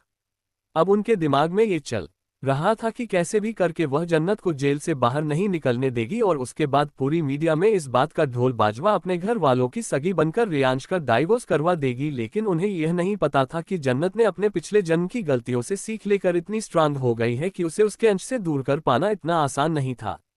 ऊपर से जन्नत के पास है विवेक जी की दी गई शक्तियां भी थी जिससे वह अपने आसपास नेगेटिव सोल को महसूस करने के साथ साथ उसका दिमाग चाचा चौधरी की तरह तेज हो गया था और यह सब में उनकी पहली शक्ति की वजह से हुआ था। जन्नत रियांश को बचाने के लिए आइलैंड पर गई थी। बुआ जी ने टेबल पर रखा अपना फोन उठाया और अपने खास आदमी को कॉल लगाया जिसे उसने जन्नत पर निगरानी रखने के लिए कहा था। जैसे ही दूसरी तरफ से फोन पर हुआ बुआ जी ने एक शैतानी मुस्कुराहट लिए पूछा, तो बताओ मेरी प्यारी भतीजा बहू क्या कर रही है? उद्धरण चिन्ह मैडम, वह इस वक्त जेल के अंदर ही है और एक कोने में चुपचाप बैठी है। सुबह जब वह पुलिस स्टेशन आए उनके पति भी आए थे और इतना ही नहीं उन दोनों का काफी झगड़ा भी हुआ। रेयांश बार बार सिर्फ यही कह रहा था कि जन्नत उसके साथ ठीक नहीं कर रही, उस आदमी ने दूसरी तरफ से कहा। उसे इंसान की बात सुनकर बुआ जी शैतानों की तरह हंसने लगी और उन्होंने अपनी अगली चाल चलते हुए कहा, ठीक है, अपनी नज़र 24 घंटे उन पर जमाए रखना। कल सुबह तक मैं दिल्ली पहुंच जाऊंगी और उसके बाद होगा एक नया धमाका जिसकी आज में झुलसेगा का पूरा कपूर नहीं जन्नत मेंशन। बुआ जी की बातें सुनकर उसे आदमी के चेहरे पर भी मुस्कुराहट आ गई हूं। बुआ जी ने उसे कुछ इंस्ट्रक्शन दिए और फोन कट कर दिया। अब तक दिन ढल चुका था और इस वक्त शाम के 6 बजे बज रहे थे। सब लोग अपने अपने में बिजी थे, लेकिन एक इंसान था जिसका दर्द की वजह से सर फटा जा रहा था और वह इंसान कोई और नहीं बल्कि रेयांश था जिसका गुस्सा अब तक भी शांत नहीं हुआ था और वह कमरे में बैठा कुछ सोच रहा था जिसके कारण उसके माथे पर पड़ी सिलवातें भी साफ दिखाई दे रही थी। रेयांश हर बात को गहराई के साथ सोते हुए उन्हें आपस में रिलेट करे। असल मास्टरमाइंड का पता लगाने में बिजी था। उसके फोन पर एक अनजान नंबर से मिस कॉल आने लगी। रेयांश की नजर स्क्रीन पर फ्लैश हो रहे उससे नंबर पर गई तो उसकी आंखों में शैतानी मुस्कुराहट नजर आने लगी, लेकिन उसने फोन उठाने की बजाय कट कर दिया। रात के सन्नाटे को चीरती हुई एक लंबी सी पोस्ट गाड़ी पुलिस स्टेशन से कुछ दूरी पर आकर की गाड़ी का शीशा नीचे हुआ और ड्राइविंग सीट पर बैठा एक स्पेक्स निकालकर बाहर आया और उसने एक नजर है उसे पूरी रोड पर देखा और फिर बेवकूफ हो करे उसने अपने कदम पुलिस स्टेशन की तरफ बढ़ा दिए। उसके पुलिस स्टेशन के अंदर जाने के कुछ देर बाद ही वह बाहर आया और उसकी बाहों में जन्नत है झूल रही थी। उसे देखकर हिस्सा फंदासा लगाया जा सकता था कि या तो जन्नत गहरी नींद में है या फिर उसने बेहोशी की कोई दवा ली है।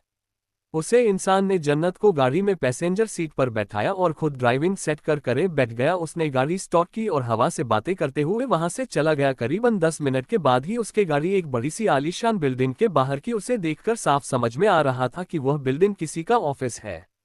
वहां के सिक्योरिटी गार्ड ने जैसे ही उसे इंसान को दिखा तो उसने जल्दी से अपनी नर्सरी झुका करे उसका स्वागत किया।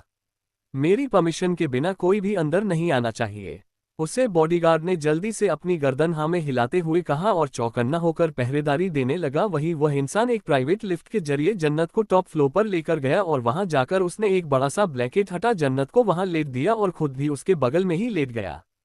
वह इंसान कोई और नहीं बल्कि रेयांश था जो जन्नत को अपने ऑफिस में लेकर आया था, क्योंकि वो अच्छे से जानता था कि जन्नत है उसके साथ कभी नहीं आएगी। इसलिए रेयांश ने पुलिस स्टेशन के हर मेंबर को नशे की दवाई खिलाकर सुला दिया था और वह अब सीधे सुबह उठने वाले थे। श्रेयांश ने जन्नत को देखकर एक गहरी सांस ले और उसे कमरे से बने एक अटैक वॉशरूम में जाकर फ्रेश हुआ। उसे वक्त तो बुआ जी को रेयांश पर बहुत ज्यादा गुस्सा आया था, क्योंकि उनका पूरा प्लान जो बर्बाद हो गया था, लेकिन फिर भी उन्होंने अपने ड्रोन कैमरा से शूट की गई उसे वीडियो को हथियार बनाया और सोचा कि अगर वह रेयांश को पूरी दुनिया के सामने बर्बाद कर देगी तो रेयांश टूट जाएगा, जिससे उसका ध्यान बिजनेस से हट जाएगा। जी जन्नत को किडनैप करे उसे सारी प्रॉपर्टी अपने नाम करवा लेगी। लेकिन जब जन्नत में रेयांश से बदला लेने की बात कही तो अचानक से बुआ के शैतानी दिमाग में काम करना शुरू कर दिया। अब उनके दिमाग में ये चल रहा था कि कैसे भी करके वह जन्नत को जेल से बाहर नहीं निकलने देगी और उसके बाद पूरी मीडिया में इस बात का ढोल बाजवा अपने घर वालों की सगी बनकर रेयांश का डाइवोर्स करवा देगी। लेकिन उन्हें यह नहीं पता था कि जन्नत ने अपने पिछले जन्म की गलतियों से सीख लेकर इतनी स्ट्रांग हो गई है कि उसे उसके अंश से दूर कर पाना इतना आसान नहीं था। ऊपर से जन्नत के पास है विवेक जी की दी गई शक्तियां भी थी, जिससे वह अपने आसपास नेगेटिव सोल को महसूस करने के साथ साथ उसका दिमाग चाचा चौधरी की तरह तेज हो गया था और यह सब में उनकी पहली शक्ति की वजह से हुआ था। जन्नत रेयांश को बचाने के लिए आइलैंड पर गई थी। बुआ जी ने टेबल पर रखा अपना फोन उठाया और अपने खास आदमी को कॉल लगाया जिसे उसने जन्नत पर निगरानी रखने के लिए कहा था।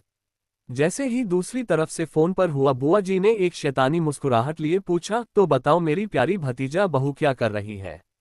उद्धरण चिन्ह। मैडम वह इस वक्त जेल के अंदर ही है और एक कोने में चुपचाप बैठी है। सुबह जब वह पुलिस स्टेशन आए उनके पति भी आए थे और इतना ही नहीं उन दोनों का काफी झगड़ा भी हुआ। रेयांश बार बार सिर्फ यही कह रहा था कि जन्नत उसके साथ ठीक नहीं कर रही, उस आदमी ने दूसरी तरफ से कहा। उसे इंसान की बात सुनकर बुआ जी शैतानों की तरह हंसने लगी और उन्होंने अपनी अगली चाल चलते हुए कहा, ठीक है, अपनी नज़र 24 घंटे उन पर जमाए रखना। कल सुबह तक मैं दिल्ली पहुंच जाऊंगी और उसके बाद होगा एक नया धमाका जिसकी आज में झुलसेगा का पूरा कपूर नहीं जन्नत मेंशन। बुआ जी की बातें सुनकर उसे आदमी के चेहरे पर भी मुस्कुराहट आ गई हूं। बुआ जी ने उसे कुछ इंस्ट्रक्शन दिए और फोन कट कर दिया।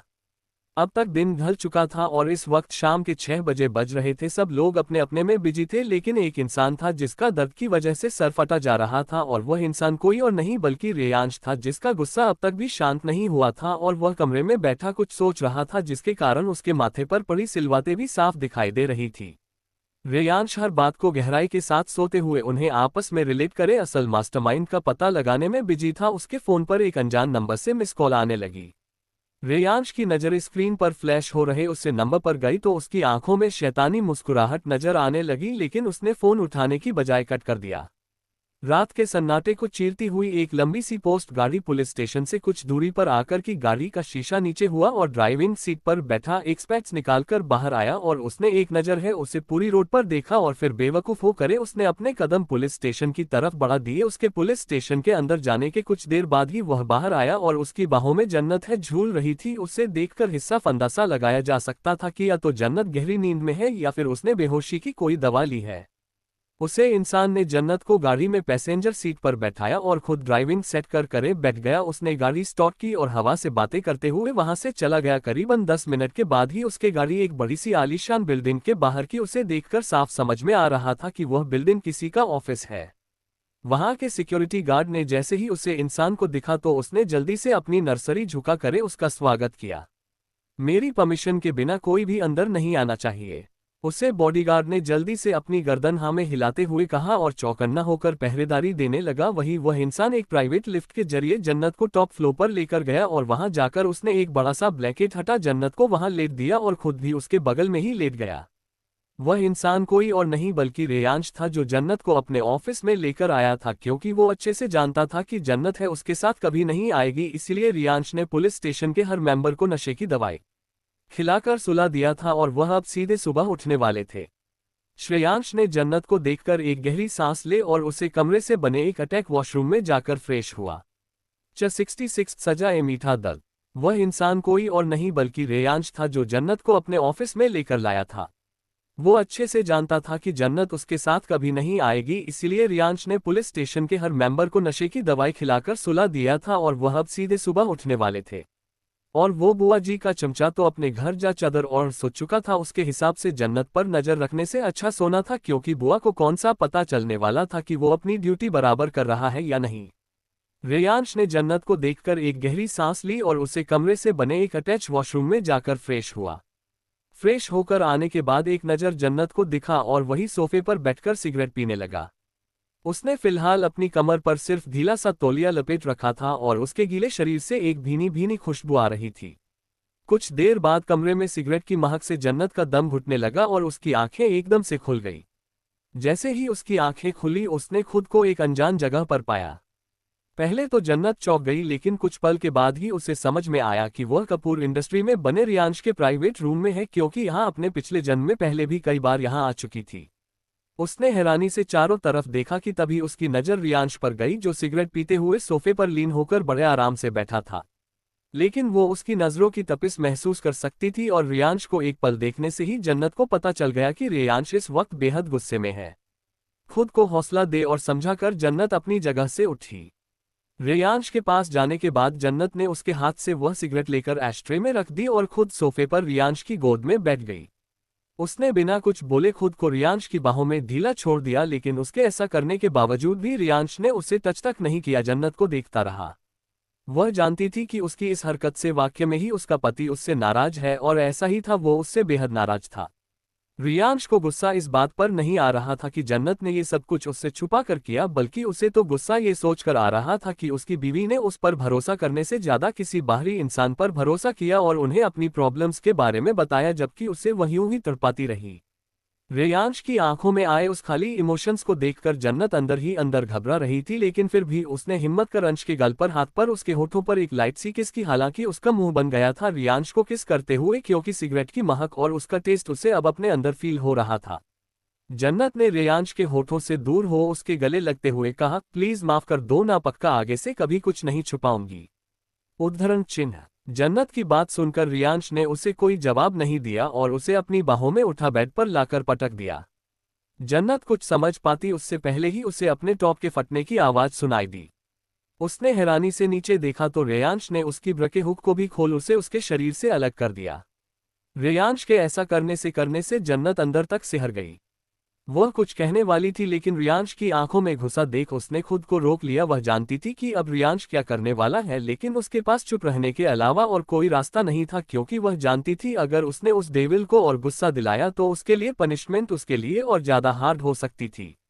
रियांश ने एक पल के लिए जन्नत के चेहरे पर आए डर को देखा और फिर उसने अपनी कमर पर बंधे तौलिए को निकालकर नीचे डाल दिया। उसने नीचे कुछ भी नहीं पहन रखा था और जन्नत रियांश को वैसे देख एक पल में शर्म से लाल हो गई। रेयांश ने जन्नत की पहनी हुई जीन्स को भी उसके शरीर से अलग कर दिया। अब दोनों के शरीर पर कोई भी कपड़ा बाकी नहीं बचा था। रेयांश ने एक नज़र जन्नत के होठों को देखा और फिर अपने होंठ जन्नत के होठों पर रख दिए और उसे रूडली और पैशनेटली किस करने लगा। आज जन्नत को रियांश के इस तरह किस करने से दर्द हो रहा था, लेकिन उसने अपने दर्द को अपने अंदर ही रखा। लगातार 20 से 25 मिनट तक जन्नत के होठों को बेरहमी से चुमने के बाद जब रियांश को जन्नत की सांस उखड़ती हुई महसूस हुई तब जाकर उसने जन्नत को अपने होठों से रिहा किया और उसे घूरने लगा। जन्नत के होंठ रियांश के इस तरह किस करने से कुछ ज्यादा ही लाल हो गए थे और उन पर हल्की सूजन भी आ गई थी। रियांश ने जब जन्नत को घूर कर देखा तो जन्नत ने खुद को रिलैक्स कर रियांश को धक्का देकर नीचे गिरा दिया। उसके ऊपर जाकर रियांश की ब्रॉड चेस्ट पर अपने होंठ रखते हुए उसे सेड्यू करने लगी। अब बेचारी को अपने रूठे हुए पति को मनाने के लिए कोई तो पैतरा आजमाना ही था, लेकिन रियांश ने जन्नत के गर्दन पकड़ उससे ऊपर की तरफ खींच लिया और एक बार फिर उसे पलटा कर खुद के नीचे कर जन्नत की गर्दन पर किस के साथ बाइट करने लगा। रियांश की किस से जन्नत को दर्द के साथ साथ एक अजीब सी मदहोशी में आकर घेर लिया और उसके मुंह से आवाज निकालने लगी। आह अंश प्लीज आराम से, कहते हुए जन्नत सिसकियां भर रही थी, लेकिन रियांश पर जन्नत की आज किसी भी रिक्वेस्ट का असर नहीं हो रहा था। वह इंसान कोई और नहीं बल्कि रियांश था जो जन्नत को अपने ऑफिस में लेकर लाया था। वो अच्छे से जानता था कि जन्नत उसके साथ कभी नहीं आएगी, इसलिए रियांश ने पुलिस स्टेशन के हर मेंबर को नशे की दवाई खिलाकर सुला दिया था और वह अब सीधे सुबह उठने वाले थे। और वो बुआ जी का चमचा तो अपने घर जा चादर और सो चुका था। उसके हिसाब से जन्नत पर नजर रखने से अच्छा सोना था, क्योंकि बुआ को कौन सा पता चलने वाला था कि वो अपनी ड्यूटी बराबर कर रहा है या नहीं। रियांश ने जन्नत को देखकर एक गहरी सांस ली और उसे कमरे से बने एक अटैच वॉशरूम में जाकर फ्रेश हुआ। फ्रेश होकर आने के बाद एक नज़र जन्नत को दिखा और वही सोफे पर बैठकर सिगरेट पीने लगा। उसने फिलहाल अपनी कमर पर सिर्फ ढीला सा तौलिया लपेट रखा था और उसके गीले शरीर से एक भीनी भीनी खुशबू आ रही थी। कुछ देर बाद कमरे में सिगरेट की महक से जन्नत का दम घुटने लगा और उसकी आंखें एकदम से खुल गई। जैसे ही उसकी आंखें खुली उसने खुद को एक अनजान जगह पर पाया। पहले तो जन्नत चौंक गई, लेकिन कुछ पल के बाद ही उसे समझ में आया कि वह कपूर इंडस्ट्री में बने रियांश के प्राइवेट रूम में है, क्योंकि यहाँ अपने पिछले जन्म में पहले भी कई बार यहाँ आ चुकी थी। उसने हैरानी से चारों तरफ देखा कि तभी उसकी नज़र रियांश पर गई, जो सिगरेट पीते हुए सोफे पर लीन होकर बड़े आराम से बैठा था।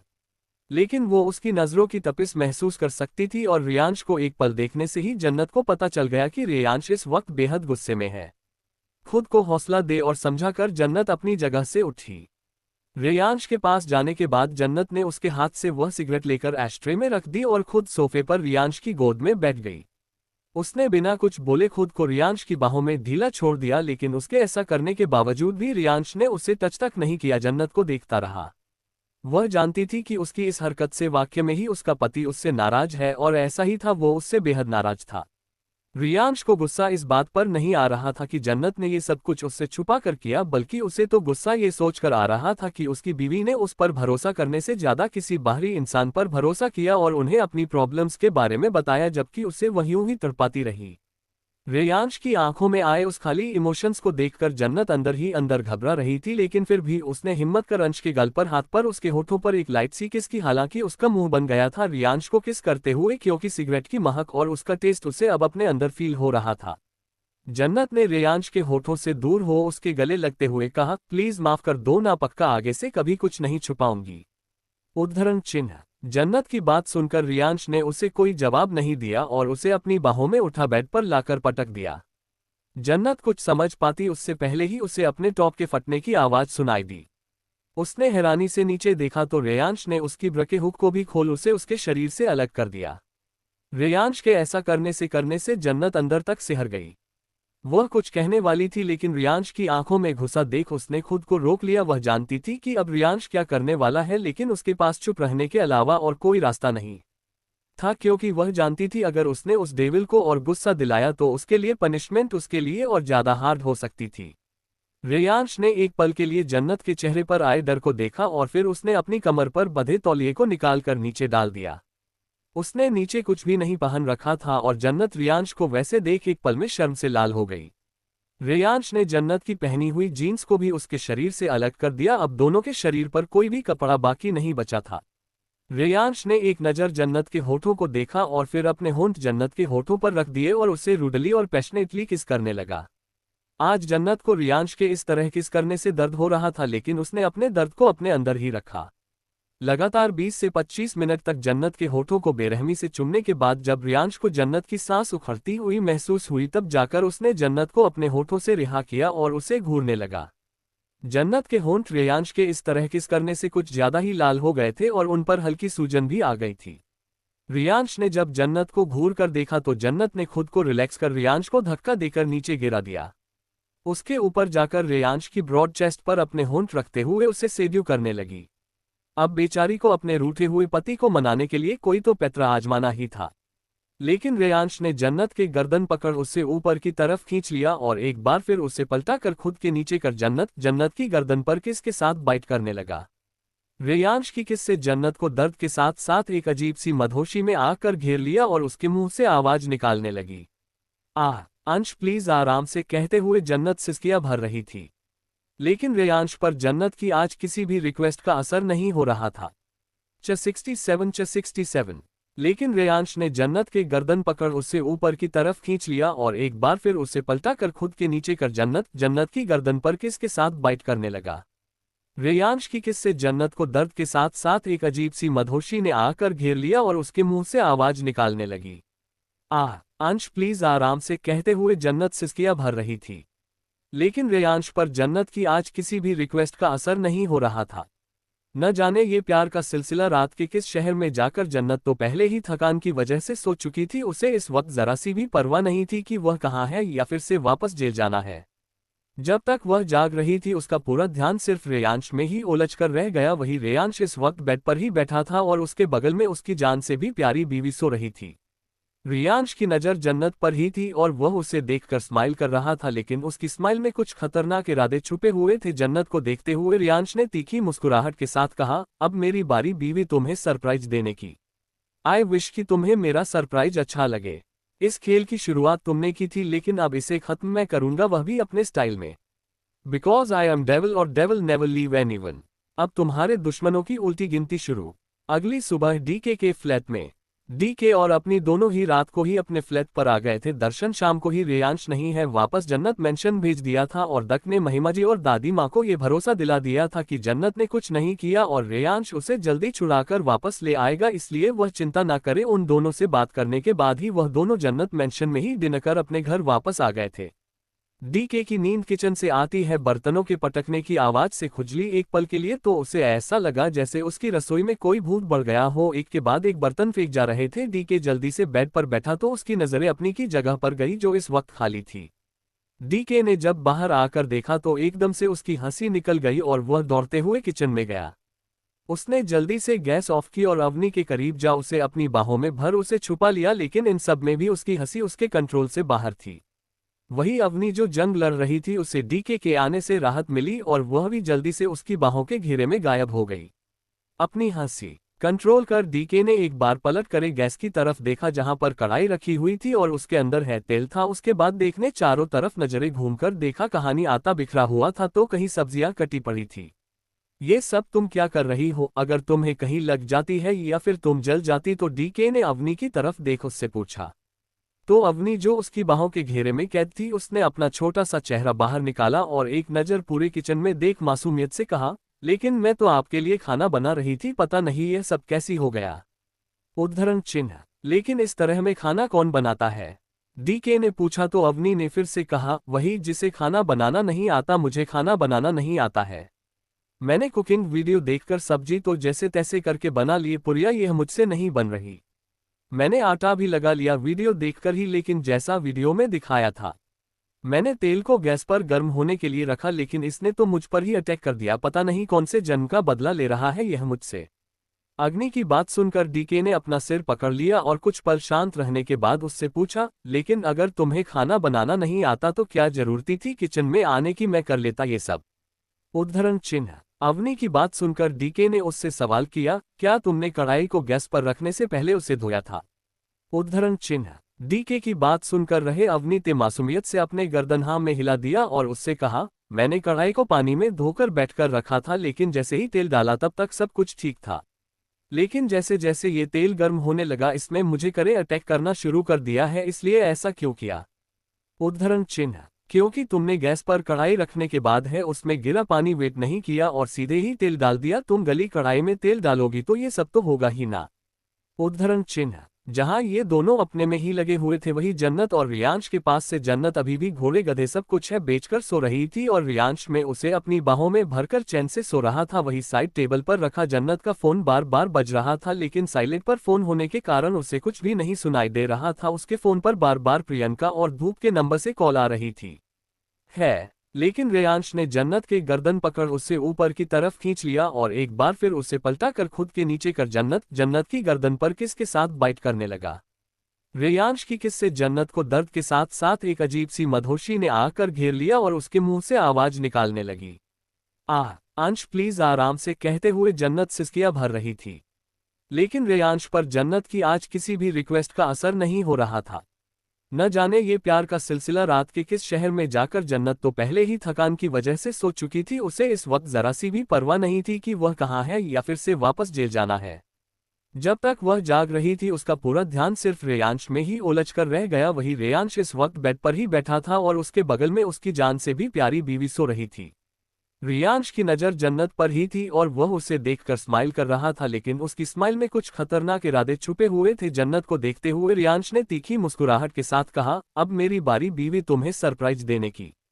आई विश कि तुम्हें मेरा सरप्राइज अच्छा लगे। इस खेल की शुरुआत तुमने की थी, लेकिन अब इसे खत्म मैं करूंगा, वह भी अपने स्टाइल में।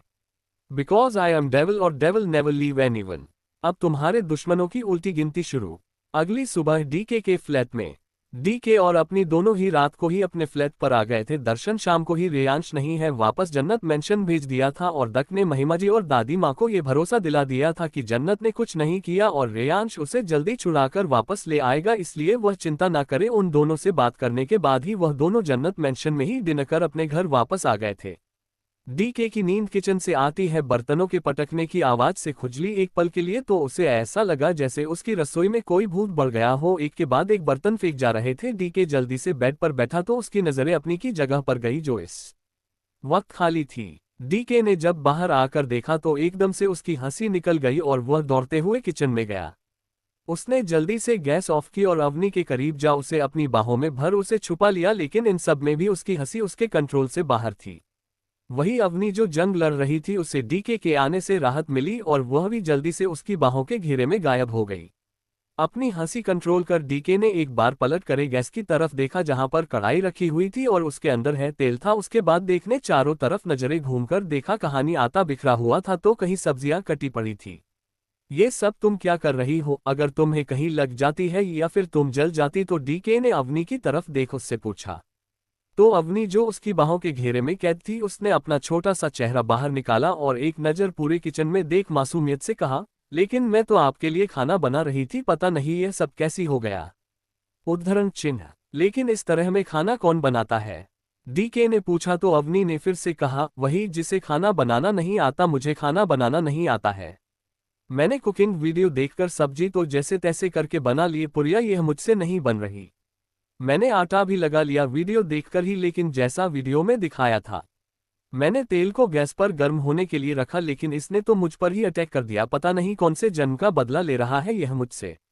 अग्नि की बात सुनकर डीके ने अपना सिर पकड़ लिया और कुछ पल शांत रहने के बाद उससे पूछा, लेकिन अगर तुम्हें खाना बनाना नहीं आता तो क्या जरूरती थी किचन में आने की? मैं कर लेता ये सब। उद्धरण चिन्ह। अवनी की बात सुनकर डीके ने उससे सवाल किया, क्या तुमने कढ़ाई को गैस पर रखने से पहले उसे धोया था?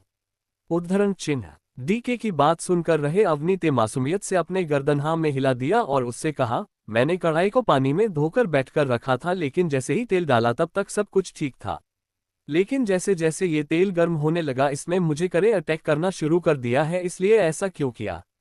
उद्धरण चिन्ह। क्योंकि तुमने गैस पर कढ़ाई रखने के बाद है उसमें गिरा पानी वेट नहीं किया और सीधे ही तेल डाल दिया। तुम गली कढ़ाई में तेल डालोगी तो ये सब तो होगा ही ना। उद्धरण चिन्ह। जहां ये दोनों अपने में ही लगे हुए थे वही जन्नत और रियांश के पास से जन्नत अभी भी घोड़े गधे सब कुछ है बेचकर सो रही थी और रियांश में उसे अपनी बाहों में भरकर चैन से सो रहा था। वही साइड टेबल पर रखा जन्नत का फोन बार बार बज रहा था, लेकिन साइलेंट पर फोन होने के कारण उसे कुछ भी नहीं सुनाई दे रहा था। उसके फोन पर बार बार प्रियंका और धूप के नंबर से कॉल आ रही थी। 68। क्योंकि तुमने गैस पर कढ़ाई रखने के बाद उसमें गिरे पानी के सूखने का वेट नहीं किया और सीधे ही तेल डाल दिया। तुम गीली कढ़ाई में तेल डालोगी तो ये सब तो होगा ही ना। उद्धरण चिन्ह। तो अब मैं क्या करूं? तेल में से इस पानी को कैसे निकालूं? अवनी ने पूछा तो डीके ने उसकी उसकी तरफ देखा। अब जाकर उसका ध्यान अवनी के ऊपर गया था। अवनी ने सिल्क का प्लेन प्लैट्सो कुर्ता पहन रखा था जिसका कलर लाल था। उसके ऊपर अवनी ने बालों को कर्ल करके छोड़ा हुआ था। माथे पर बिंदी, मांग में डीके के नाम का मंगलसूत्र, आंखों में गहरा काजल, लाल कलर की मैट लिपस्टिक, उसके साथ साथ हाथों में भर भर कर लाल चूड़ियां। कुल मिलाकर इस वक्त अवनी बला की खूबसूरत लग रही थी और वो नई नवेली दुल्हन की तरह तैयार हुई थी। उसके हाथों में लगी मेहंदी का रंग अभी भी नहीं छुटा था जिससे उसके हाथों में पहनी चूड़ियां और ज्यादा सुंदर लग रही थी। अवनी को इस लुक में देखकर डीके उसे बस देखता ही रह गया और वही अवनी कंफ्यूजन में उसे देख रही थी। जब डीके ने कोई जवाब नहीं दिया तो अवनी ने उसे हिलाकर उससे पूछा, बताए ना अभी इसको कैसे अलग करूं। अवनी की बात सुनकर डीके होश में आया और उसने अवनी के माथे पर किसकर उससे कहा, आज के लिए तुमने बहुत मेहनत कर ली, लाओ अब बाकी का मैं कर देता हूं, तब तक के लिए तुम वहां बैठो। उद्धरण चिन्ह। डीके ने अपनी बात कही और अवनी को अपनी गोद में उठा पीछे ले जाकर स्लैब पर बिठा दिया और अवनी प्यार से उसे देखने लगी। डीके ने गैस को दोबारा ऑन किया और अपने हाथ में वही रखा ट्रांसपेरेंट ग्लास का ढक्कन उठाया जो उस कढ़ाई का ही था। डीके ने उस ढक्कन को अपने हाथ में लेकर कढ़ाई के ऊपर उससे कुछ दूरी पर पकड़ लिया तो अवनी ने उससे सवाल किया, क्या कढ़ाई पर ढक्कन लगाने से पानी तेल से निकल जाएगा। उद्धरण चिन्ह। नहीं नहीं, मैं कढ़ाई पर ढक्कन नहीं लगा रहा हूं, बस इसे यहां पर पकड़ा है ताकि तेल गर्म होने पर जो इसमें से छिटे निकलेंगे वो इधर उधर ना जाए और अगर मैं इसे इस पर ढक दूंगा तो गर्माहट की वजह से इसमें भाप बनकर और ज्यादा पानी ऐड होगा। इसे बस यहां पर इस तरह पकड़ता है ताकि सारा पानी भाप बनकर उड़ जाए। डीके ने उसे समझाते हुए कहा। अवनी ने अपनी गर्दन हिला दी और उसे देखने लगी। कढ़ाई से सारा पानी निकल जाने के बाद डीके ने उस ढक्कन को ले जाकर सिंक में रख दिया। उसके बाद उसने जाकर अवनी के सेट कर रखे आटा को देखा और फिर अवनी के सेट किए आटे को तोड़ उसकी छोटी छोटी लोइयां बनाने लगा तो अवनी ने हैरानी से पूछा, आपको खाना बनाना आता है। उद्धरण चिन्ह। मैं इस घर में अकेला रहता हूं तो मेरे लिए कोई खाना बनाने वाला नहीं था, इसलिए मुझे खुद ही अपने लिए खाना बनाना पड़ता था। वैसे तो मैं ज्यादातर सरकार के साथ बाहर ही ब्रेकफास्ट या लंच कर लिया करता था, लेकिन कभी कभी जब मुझे घर का खाना चाहिए होता था तो मैं खुद ही बनाया करता था और अब मैं इसमें इतना अच्छा हो गया हूं कि मेरे हाथों का खाना किसी को बुरा नहीं लगेगा। डीके ने एक फीकी मुस्कान के साथ कहा, लेकिन उसकी उस मुस्कान के पीछे छिपी उदासी को अवनी अच्छे से पढ़ पा रही थी। वो स्लैब से नीचे उतरी और उसने पीछे से जाकर डीके को हक करते हुए कहा, कोई बात नहीं, तब कोई नहीं था तो क्या हुआ, लेकिन अब तो मैं हूं ना, देखना मैं बहुत जल्दी कुकिंग सीखूंगी और आपसे अच्छा खाना बनाकर आपको खिलाऊंगी, ये वादा है मेरा आपसे। डीके अवनी की बात सुन हल्का सा पीछे घूमा और उसने अवनी के माथे पर किस करते हुए कहा, तुम जैसा भी खाना बनाओगी वह मेरे लिए वर्ल्ड का बेस्ट खाना होगा और तुम अकेले कुकिंग नहीं करोगी, हम साथ में कुकिंग करेंगे। उद्धरण चिन्ह। जहां ये दोनों अपने में ही लगे हुए थे वही जन्नत और रियांश के पास जन्नत अभी भी घोड़े गधे सब कुछ बेचकर सो रही थी और रियांश भी उसे अपनी बाहों में भरकर चैन से सो रहा था। वही साइड टेबल पर रखा जन्नत का फोन बार बार बज रहा था, लेकिन साइलेंट पर फोन होने के कारण उसे कुछ भी नहीं सुनाई दे रहा था। उसके फोन पर बार बार प्रियंका और ध्रुव के नंबर से कॉल आ रही थी, लेकिन उसे इन सब चीजों से कोई फर्क नहीं पड़ रहा था। वह इस वक्त इतनी ज्यादा थकी हुई थी कि उसमें पैर हिलाने तक की क्षमता नहीं थी, लेकिन फोन के वाइब्रेशन से हो रही आवाज के कारण रियांश की नींद खुल गई। वैसे भी उसकी नींद बड़ी कच्ची थी, जरा सी आहट से खुल जाती थी। अपने आंखें खोल अलसाए आंखों से फोन उठा करे उसे दिखा, लेकिन फोन पर ध्रुव का नाम देख करे उसने एक अनसेटिस्फाइड लुक दिया और फोन को स्विच ऑफ कर दिया। फोन को वापस टेबल पर रखने के बाद रियांश ने अपनी बाहों में सॉरी जन्नत को प्यार से निहार और उसके माथे पर किस करते हुए कहा, गुड मॉर्निंग वाइफी। रियांश की आवाज सुनकर जन्नत ने अपनी नींद भरी अलसाए आवाज में कहा, ओम सोने दीजिए ना, क्यों सुबह सुबह परेशान कर रहे हैं। उद्धरण चिन्ह। अपनी बात कहकर जन्नत ने रियांश को उसकी कमर से पकड़ लिया और उसके सीने में अपना मुंह छुपा कर सो गई। जेल से भागे हुए कैदियों को इतनी देर तक नहीं सोना चाहिए, क्या पता कब पुलिस आकर उन्हें पकड़ ले। रियांश की बात सुनकर जन्नत में अपनी आंखें खोली गई, हालांकि उसकी आंखों में नींद भरी पड़ी थी। वह अपनी आंखें खोल बिना किसी भाव के रियांश को देखते हुए उसकी बातों को एनालाइज करने लगी। जैसे हुई उसे रियांश की बातें समझ आए, उसकी आंखें बड़ी बड़ी हो गई और वह हैरानी से उठ बैठी। क्या सुबह हो गई और मैं अब तक सो रही हूँ? मुझे तो वापस जेल जाना था, जल्दी खड़े होइए, तब तक मैं फटाफट फ्रेश होकर आता हूँ, आप मुझे जल्दी से जेल के बाहर छोड़ दीजिए।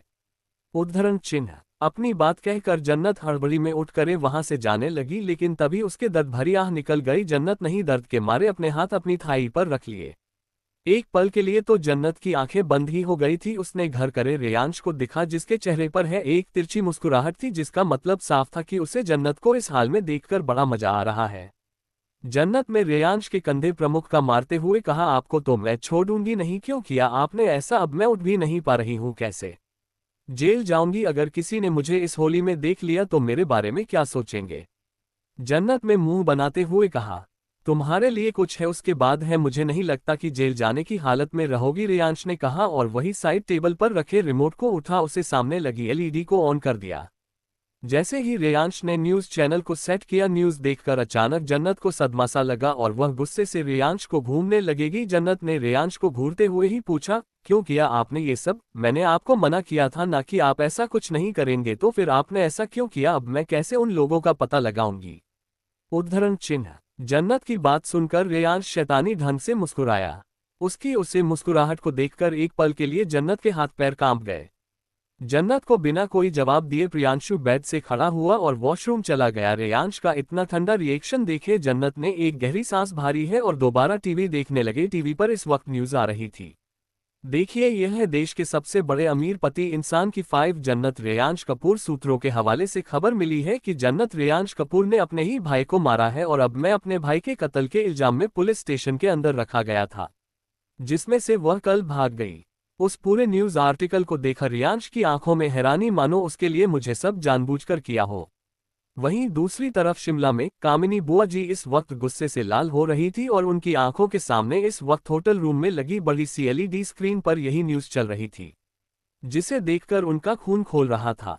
उन्होंने हैरानी से खुद से पूछा, आखिर ये लड़की करना क्या चाहती है? पहले खुद पुलिस में जाकर अपने खिलाफ सबूत दे दिया क्योंकि वह रेयांश से बदला लेना चाहती थी, तो फिर वो जेल से भाग क्यों गई? उसे ये तो पता नहीं चल गया कि वह इंसान उसका भाई अनुज नहीं एल्बर्ट था। कहीं ये सब उन दोनों पति पत्नी की कोई चाल तो नहीं मुझे फंसाने के लिए? क्या उस रात कुछ ऐसा हुआ था जिससे उस 2 टके की लड़की को मुझ पर शक हो गया हो? उद्धरण चिन्ह। नहीं नहीं, यह नहीं हो सकता। अगर ऐसा हुआ तो मैं तो बर्बाद हो जाऊंगी। मुझे कुछ तो करना होगा, मुझे एक बार में ही यह किस्सा खत्म हो जाए। लेकिन क्या करूं? ऐसा खुद से बड़बड़ाते हुए कामिनी हुआ सो रही थी, तभी अचानक उनकी नजर में इस कमरे के कोने में खड़ी इस लड़की पर गई जिस पर उसने उसे दिन होटल रूम में चिल्लाया था। वह उनकी असिस्टेंट भारती थी। भारती को देखकर शैतानी आंखों में चमक आ गई और उन्होंने भारती की तरफ से देखते हुए कहा, तुम मोहरा बनोगी मेरे इस बदले की आग का। जल्दी से हमारी दिल्ली जाने के लिए पहली फ्लाइट बुक करो। अपनी बात कैसे? कामिनी दुआ वहां से अपना फोन लेकर बाल क्यों नहीं में चली गई और वहीं भारतीय एक्सीडेंट भरा चेहरा बना करे गाने बुआ को देखते हैं, क्योंकि उनके कहे का मतलब वह भली भांति समझ गई थी। कामिनी बुआ अब उसे हथियार की तरह उसे करने वाली थी, जन्नत को रेयांश से अलग करने के लिए। लेकिन बेचारी भारती ऐसा नहीं करना चाहती थी, लेकिन उसके चाहने या ना चाहने से कुछ नहीं बदलने वाला था। दूसरी तरफ रेयांश इस वक्त अपनी ऑफिस चेयर पर बैठा हुआ था और जन्नत टेबल के ऊपर चढ़कर बैठी हुई थी। उसने इस वक्त एक रूठे हुए जिद्दी बच्चे की तरह अपने दोनों पैरों को फोल्ड करके रखा हुआ था और टेबल का सारा सामान इधर उधर नीचे पड़ा हुआ था। इसके साथ ही जन्नत गुस्से रेयांश को घूर रही थी, क्योंकि उसने अभी तक व्यू एक बार अपने किए पर कोई एक्सप्लेनेशन नहीं दी थी, बल्कि वह तो उसे अवॉइड कर अपने ऑफिस केबिन में चला आया, जिससे इस वक्त जन्नत को उसे पर बड़ा गुस्सा आ रहा था।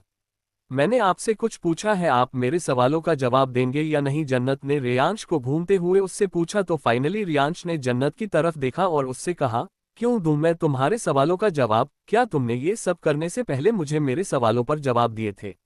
नहीं ना, तो तुम्हें ऐसा क्यों लगता है कि मैं तुम्हारे हर सवाल का जवाब दूंगा? उद्धरण चिन्ह। रेयांश की बात सुनकर जन्नत का मुंह बन गया, लेकिन फिर भी उसने खुद को शांत किया और जल्दी से टेबल से उतरे रेयांश की गोद में एक छोटे से पपेट की तरह चढ़ गई। जन्नत ने अपनी बाहों का घेरा रेयांश की गर्दन के चारों तरफ बनाया और उसके गाल पर बार बार सॉरी ना। कितने बार और सॉरी बोल पाएंगे आप मुझसे? मैं तो आपकी नन्ही सी जान हूं ना, प्लीज माफ कर दीजिए ना। उद्धरण चिन्ह। लेकिन शायद इस बार रेयांश जानबूझकर एक जिद्दी बच्चा बना हुआ था, जिस पर जयंत के कहे किसी भी अल्फाज का कोई असर नहीं होने वाला था, क्योंकि जन्नत की इन हरकतों पर ध्यान से उसे अपने गोदी से उतरे। उससे कहा, तुम्हें क्या लगता है तुम्हारे ये सब करने से मुझे माफ कर दूंगा? जान, अब जल्दी से कपड़े पहनो, हम दोनों को घर जाना है। उद्धरण चिन्ह। रेयांश की बात सुनकर जन्नत में उसे फिर से भूल कर देखा और उसका चेहरा कसकर पड़े झटके से उसका चेहरा अपनी तरफ घुमाया। रेयांश कुछ समझ पाता उससे पहले ही जन्नत ने थोड़ा आगे झुकी रेयांश की गर्दन पर बाइट कर लिया और वहां से कमरे की तरफ चली गई। उद्धरण चिन्ह। रेयांश ने जन्नत को देखकर अपने गर्दन हिलाए और वहां से चला गया। ऑफिस केबिन के बाहर अपने ऑफिस के दिन को अच्छे से लॉक किया जो कि एक कार्ड से होता था। उसके बाद रेयांश मीटिंग के लिए चला गया। आज के लिए इतना ही, मिलते हैं कल एक नए एपिसोड के साथ। हेलो दोस्तों, कैसे हैं आप सब? मुझे आपसे कुछ देर के लिए बातें करनी थी। क्या आप सबको स्टोरी अच्छी नहीं लग रही है? क्योंकि स्टोरी पर व्यूज बेहद कम हो गए हैं। अगर आपके स्टोरी से रिलेटेड कोई भी सवाल है तो आप मुझसे पूछ सकते हैं। और थैंक यू मेरी स्टोरी को इतना प्यार देने के लिए, लेकिन फिलहाल मुझे आप सबके प्यार की और भी ज़्यादा ज़रूरत है। इसीलिए मैंने आप सब से कनेक्ट होने का एक नया रास्ता निकाला है। मैंने एक नया व्हाट्सएप चैनल बनाया है जिसके जरिए आप मुझे और मेरी क्रिएशन से और ज़्यादा बेहतर तरीके से जुड़ पाएंगे। मैं मेरे उस चैनल का लिंक नीचे शेयर कर रही हूँ। अगर आप सभी लिंक पर क्लिक करके चैनल तक पहुँच सकते हैं। लेकिन अगर लिंक पर क्लिक करने के बावजूद भी आप चैनल तक नहीं पहुंच पाए तो मैं आप सबको चैनल का नाम भी दे दूंगी, जिससे आप सब व्हाट्सएप पर जाकर मेरे चैनल का नाम सर्च कर मुझसे जुड़ सकते हैं। 69 जन्नत के दिमाग की खिचड़ी। मैंने आपसे कुछ पूछा है, आप मेरे सवालों का जवाब देंगे या नहीं? जन्नत ने रेयांश को घूमते हुए उससे पूछा तो फाइनली रेयांश ने जन्नत की तरफ देखा और उससे कहा, क्यों दूं मैं तुम्हारे सवालों का जवाब? क्या तुमने ये सब करने से पहले मुझे मेरे सवालों पर जवाब दिए थे? नहीं ना, तो तुम्हें ऐसा क्यों लगता है कि मैं तुम्हारे हर सवाल का जवाब दूंगा? उद्धरण चिन्ह। रेयांश की बात सुनकर जन्नत का मुंह बन गया, लेकिन फिर भी उसने खुद को शांत किया और जल्दी से टेबल से उतरे रेयांश की गोद में एक छोटे से पपेट की तरह चढ़ गई। जन्नत ने अपनी बाहों का घेरा रेयांश की गर्दन के चारों तरफ बनाया और उसके गाल पर बार बार सॉरी ना, कितने बार और सॉरी बोल पाएंगे आप मुझसे? मैं तो आपकी नन्ही सी जान हूं ना, प्लीज माफ कर दीजिए ना। उद्धरण चिन्ह। लेकिन शायद इस बार रेयांश जानबूझकर एक जिद्दी बच्चा बना हुआ था जिस पर जयंत के कहे किसी भी अल्फाज का कोई असर नहीं होने वाला था, क्योंकि जन्नत की इन हरकतों पर ध्यान से उसे अपने गोदी से उतरे। उससे कहा, तुम्हें क्या लगता है तुम्हारे ये सब करने से मुझे माफ कर दूंगा? जान, अब जल्दी से कपड़े पहनो, हम दोनों को घर जाना है। उद्धरण चिन्ह। रेयांश की बात सुनकर जन्नत में उसे फिर से भूल कर देखा और उसका चेहरा कसकर पड़े झटके से उसका चेहरा अपनी तरफ घुमाया। रेयांश कुछ समझ पाता उससे पहले ही जन्नत ने थोड़ा आगे झुकी रेयांश की गर्दन पर बाइट कर लिया और वहां से कमरे की तरफ चली गई। उद्धरण चिन्ह। रेयांश ने जन्नत को देखकर अपने गर्दन हिलाए और वहां से चला गया। ऑफिस केबिन के बाहर अपने ऑफिस के दिन को अच्छे से लॉक किया जो कि एक कार्ड से होता था। उसके बाद रेयांश मीटिंग के लिए चला गया। रेयांश के जाने के कुछ देर बाद जन्नत फ्रेश होकर आए और जब उसने कमरे में रेयांश को नहीं देखा तो उसने अपनी गर्दन नाम हिलाई। उसने सबसे पहले अपना फोन ढूंढा क्योंकि उसे प्रियंका और ध्रुव से बात करनी थी। बेडसाइड टेबल से अपना फोन उठाकर जन्नत ने जैसे ही उसको ऑन किया, उसके फोन पर मैसेज ऑन मिस कॉल की बाहर आ गई। एक के बाद एक मिस कॉल और मैसेज के नोटिफिकेशन आने लगे। जन्नत ने एक गहरी सांस ली और ध्रुव और प्रियंका को एक साथ कॉन्फ्रेंस कॉल के जरिए कनेक्ट किया। जैसे ही दोनों ने उनका फोन उठाया तो दोनों ने जन्नत से सवाल करना शुरू कर दिया। जान, कहाँ हो तुम रातों रात पुलिस स्टेशन से गायब कैसे हो गई? तुम ठीक तो हो ना? सुबह उठने पर सबको पता चला कि सबके खाने में किसी ने नींद की दवाई मिलाई थी। पता नहीं किसने ये हरकत की है। तुम ठीक तो हो ना? हेलो, तुम कुछ बोल क्यों नहीं रही? प्रियंका ने थोड़ा रेस्टलेस होकर पूछा। हाँ जन्नत है, बताओ हमें, कहाँ हो तुम? क्या तुम किसी मुसीबत में हो? कहो तो मैं तुम्हें लेने आऊं। क्या तुम्हारा किसी ने किडनैप किया है? अब तुम कुछ बोल क्यों नहीं रही? कुछ तो बोलो। ध्रुव ने भी उससे सवाल किया तो जन्नत नहीं थोड़ा तेज बोलते हुए कहा, अगर तुम दोनों मुझे बोलने दोगे तब तुम्हें कुछ बोल पाऊंगी ना। रिलैक्स करो तुम लोगों, मैं बिल्कुल ठीक हूँ। हाँ मेरा किडनैप हुआ है, लेकिन मुझे किडनैप करने वाला कोई और नहीं बल्कि मेरा खुद का पति है और यह सारा कांड उसी का किया हुआ है। उद्धरण चिन्ह। जन्नत की बात सुनकर रहे दोनों शांत हो गई, लेकिन ध्रुव से शांत नहीं रहा गया। उसने दोबारा जन्नत से सवाल किया, लेकिन उसने ऐसा किया क्यों? उसने तुम्हारी सारी मेहनत पर पानी फेर दिया। उद्धरण चिन्ह। अब इस सवाल का जवाब तो खुद मेरे पास नहीं है तो मैं तुम्हें क्या बताऊं, क्योंकि मेरे लाख पूछने पर भी मेरे पति ने मुझे कुछ नहीं बताया। तो मैं तुम्हें कैसे बता सकती हूं कि उन्होंने ये सब क्यों किया? जन्नत में फल के गुस्से के साथ कहा। उसकी आवाज में उसकी चरण साफ महसूस की जा सकती थी। खैर छोड़ इन सब बातों को, जो होना था वह हो चुका है। ये बताओ कि तू इस वक्त कहाँ पर है? मुझे तुझसे मिलना है, प्रियंका ने कहा। तो जन्नत में अपनी आइस रोल करते हुए कहा, इस वक्त कपूर इंडस्ट्री में हूँ और तुम चिंता मत करो, मैं एकदम ठीक हूँ और फिलहाल हम तीनों को ना मिलना ही बेहतर है, क्योंकि हो सकता है जिस इंसान ने ये सब किया है वह मुस्ताक पहुँचने के लिए तुम दोनों का इस्तेमाल करे। इसलिए हमारा नाम मिलना ही बेहतर है। जब मिलन होगा तो मैं खुद तुम दोनों को बता दूंगी। जन्नत ने कहा तो जन्नत की बात से सहमत होकर दोनों ने अपने गार्डन दिला दिए। कुछ वक्त उन दोनों से बात करने के बाद जन्नत नहीं अपना फोन कट कर दिया है और फिर अपने पेट को पकड़ लिया, क्योंकि उसे इस वक्त बहुत ज्यादा तेज से भूख लग रही थी, लेकिन उसकी मजबूरी ये थी कि वह बाहर नहीं जा सकती थी। जन्नत ने जल्दी से रियांश को फोन किया, लेकिन रियांश ने उसका फोन नहीं उठाया, तो एक दो बार और ट्राई करने के बाद है जन्नत ने गुस्से से अपने फोन को बेड पर ही पटक दिया और बेडरूम से निकल ऑफिस केबिन के अंदर आए। उसने जाकर दरवाजा खोलने का ट्राई किया तो उसे पता चला कि दरवाजा लॉक है। जन्नत ने गुस्से से अपना पर दरवाजे पर दे मारा, जिसके कारण उसके पैर पर ही चोट लग गई। से अपना पैर पकड़ और लंगड़ाते हुए आकर रियांश की सीट पर बैठ गई। उसने खुद को शांत करने की कोशिश की, वही रियांश के केबिन के बाहर से इसकी सेक्रेटरी गुजर रही थी। जब उसने अपने बॉस के केबिन से आती आवाज को सुना तो वह हैरानी से छोड़ेंगे और उसने रियांश के केबिन की तरफ देखो खुद से ही सवाल किया, बस तो मीटिंग रूम में मीटिंग के लिए गए हुए हैं, तो फिर उनके पीछे से उनके केबिन में कौन घुसा हुआ है? कहीं कोई चोर डॉक्यूमेंट चुराने के लिए तो नहीं घुसा? अब मैं क्या करूं? अगर बॉस को पता चला तो वह आज ही हम सब की छुट्टी कर देंगे। एक काम करती हूं, अंदर जाकर देखती हूं, आपका पता तो चले कौन अंदर घुसा है। उद्धरण चिन्ह। उसे लड़की का नाम दिव्या था। दिव्या ने केबिन के करीब जाकर उसे पर कान लगा करे अंदर की आवाज से सुनने की कोशिश की। हालांकि कमरा साउंड प्रूफ होने की वजह से उसे फिलहाल कुछ सुनाई नहीं दे रहा था। उसे पहले भी आवाज में सिर्फ इसीलिए सुनाई दिए क्योंकि जन्नत नहीं डोर पर हिट किया था, जिससे कोई चीज लकड़ी से टकराने की आवाज बाहर सुनाई दी थी।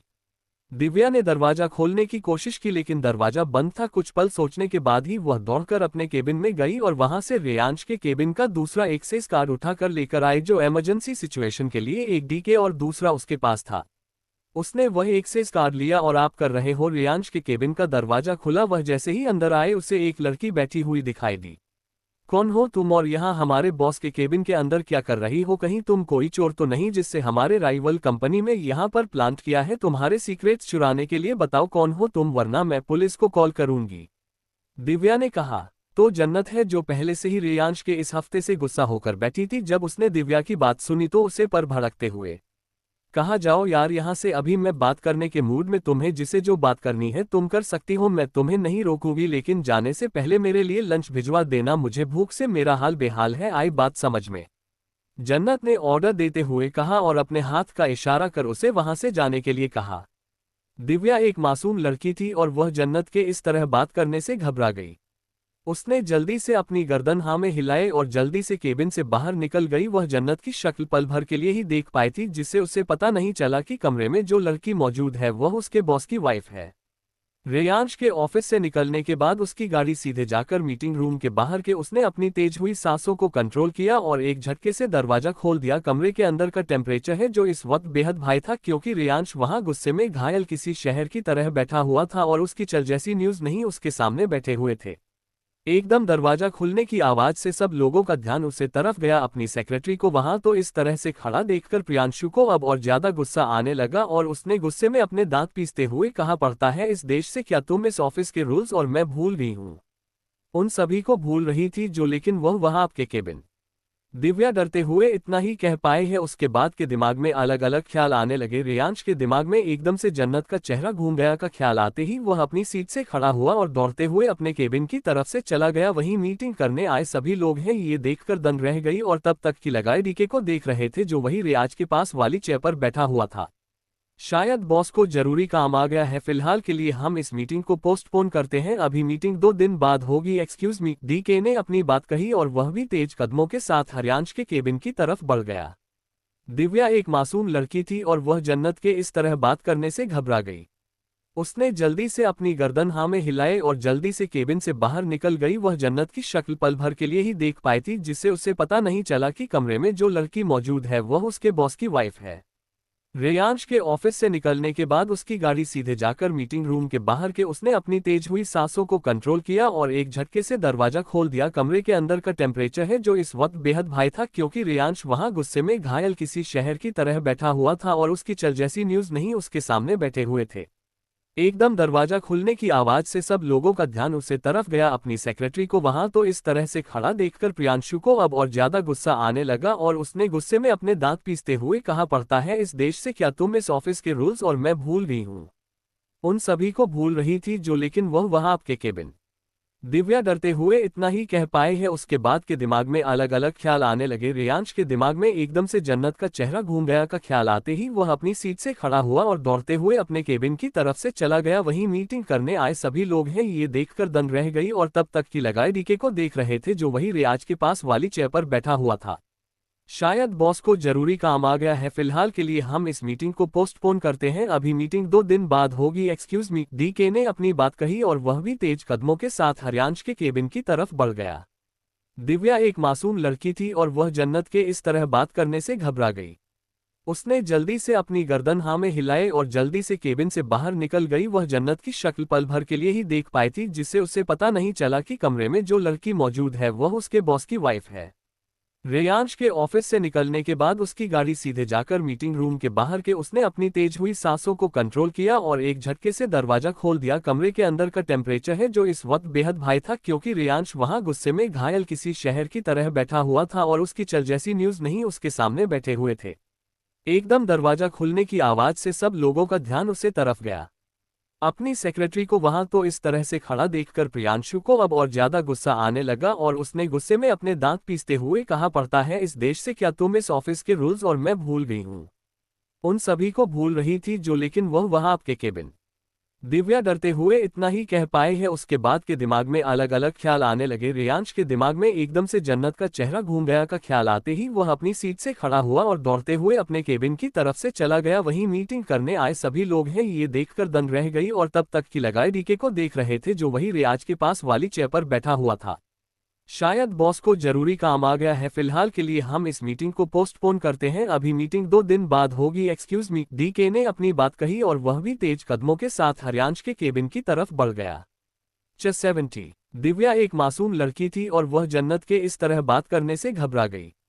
उसने जल्दी से अपनी गर्दन हाँ में हिलाए और जल्दी से केबिन से बाहर निकल गई। वह जन्नत की शक्ल पल भर के लिए ही देख पाई थी, जिससे उसे पता नहीं चला कि कमरे में जो लड़की मौजूद है वह उसके बॉस की वाइफ है। रेयांश के ऑफिस से निकलने के बाद उसकी गाड़ी सीधे जाकर मीटिंग रूम के बाहर के उसने अपनी तेज हुई सांसों को कंट्रोल किया और एक झटके से दरवाजा खोल दिया। कमरे के अंदर का टेम्परेचर है जो इस वक्त बेहद हाई था, क्योंकि रेयांश वहां गुस्से में घायल किसी शहर की तरह बैठा हुआ था और उसकी चल जैसी न्यूज नहीं उसके सामने बैठे हुए थे।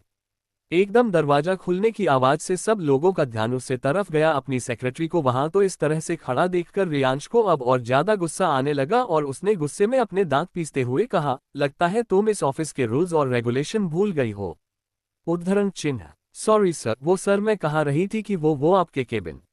दिव्या डरते हुए इतना ही कह पाए है, उसके बाद के दिमाग में अलग अलग ख्याल आने लगे। रेयांश के दिमाग में एकदम से जन्नत का चेहरा घूम गया का ख्याल आते ही वह अपनी सीट से खड़ा हुआ और दौड़ते हुए अपने केबिन की तरफ से चला गया।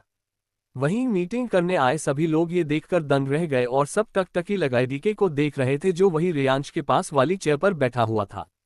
शायद बॉस को जरूरी काम आ गया है, फिलहाल के लिए हम इस मीटिंग को पोस्टपोन करते हैं, अभी मीटिंग 2 दिन बाद होगी। एक्सक्यूज मी, डीके ने अपनी बात कही और वह भी तेज कदमों के साथ रेयांश के केबिन की तरफ बढ़ गया। रेयांश ने जब अपने केबिन में आकर देखा तो पाया जन्नत उसकी सीट पर बैठी टेबल के सहारे अपना हेड डाउन कर बैठी थी। उसे देखकर न जाने क्यों रेयांश का दिल घबरा गया। औरत ने जल्दी से अंदर जाकर चेयर के पास बैठ जन्नत को हिलाते हुए पूछा, जान क्या हुआ, तुम ठीक तो हो ना।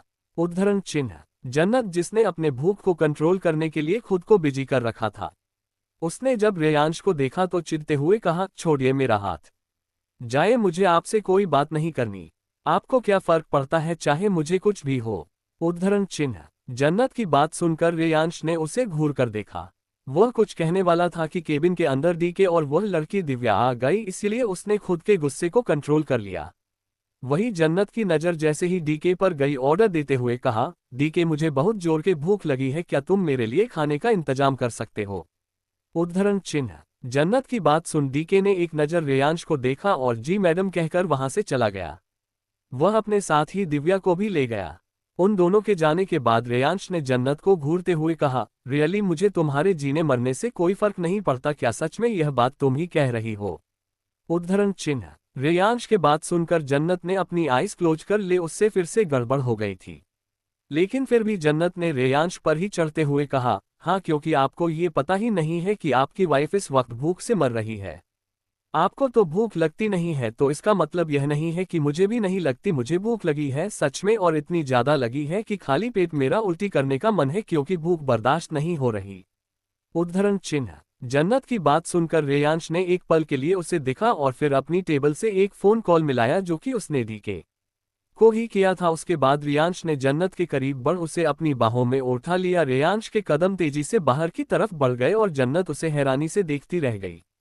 अंश जन्नत को लेकर पार्किंग एरिया में आया और उसने जन्नत के लिए गाड़ी का दरवाजा खोल उसे अंदर बिठाया और खुद भी दूसरी तरफ से आकर बैठ गया। रेयांश के बैठने के बाद ड्राइवर ने गाड़ी को सड़क पर दौड़ा दिया। अगले 10 मिनट के अंदर ही जन्नत एक 5 स्टार रेस्टोरेंट के अंदर एक प्राइवेट रूम में बैठी हुई थी और उसकी आंखों के सामने उसका मनपसंदीदा खाना था।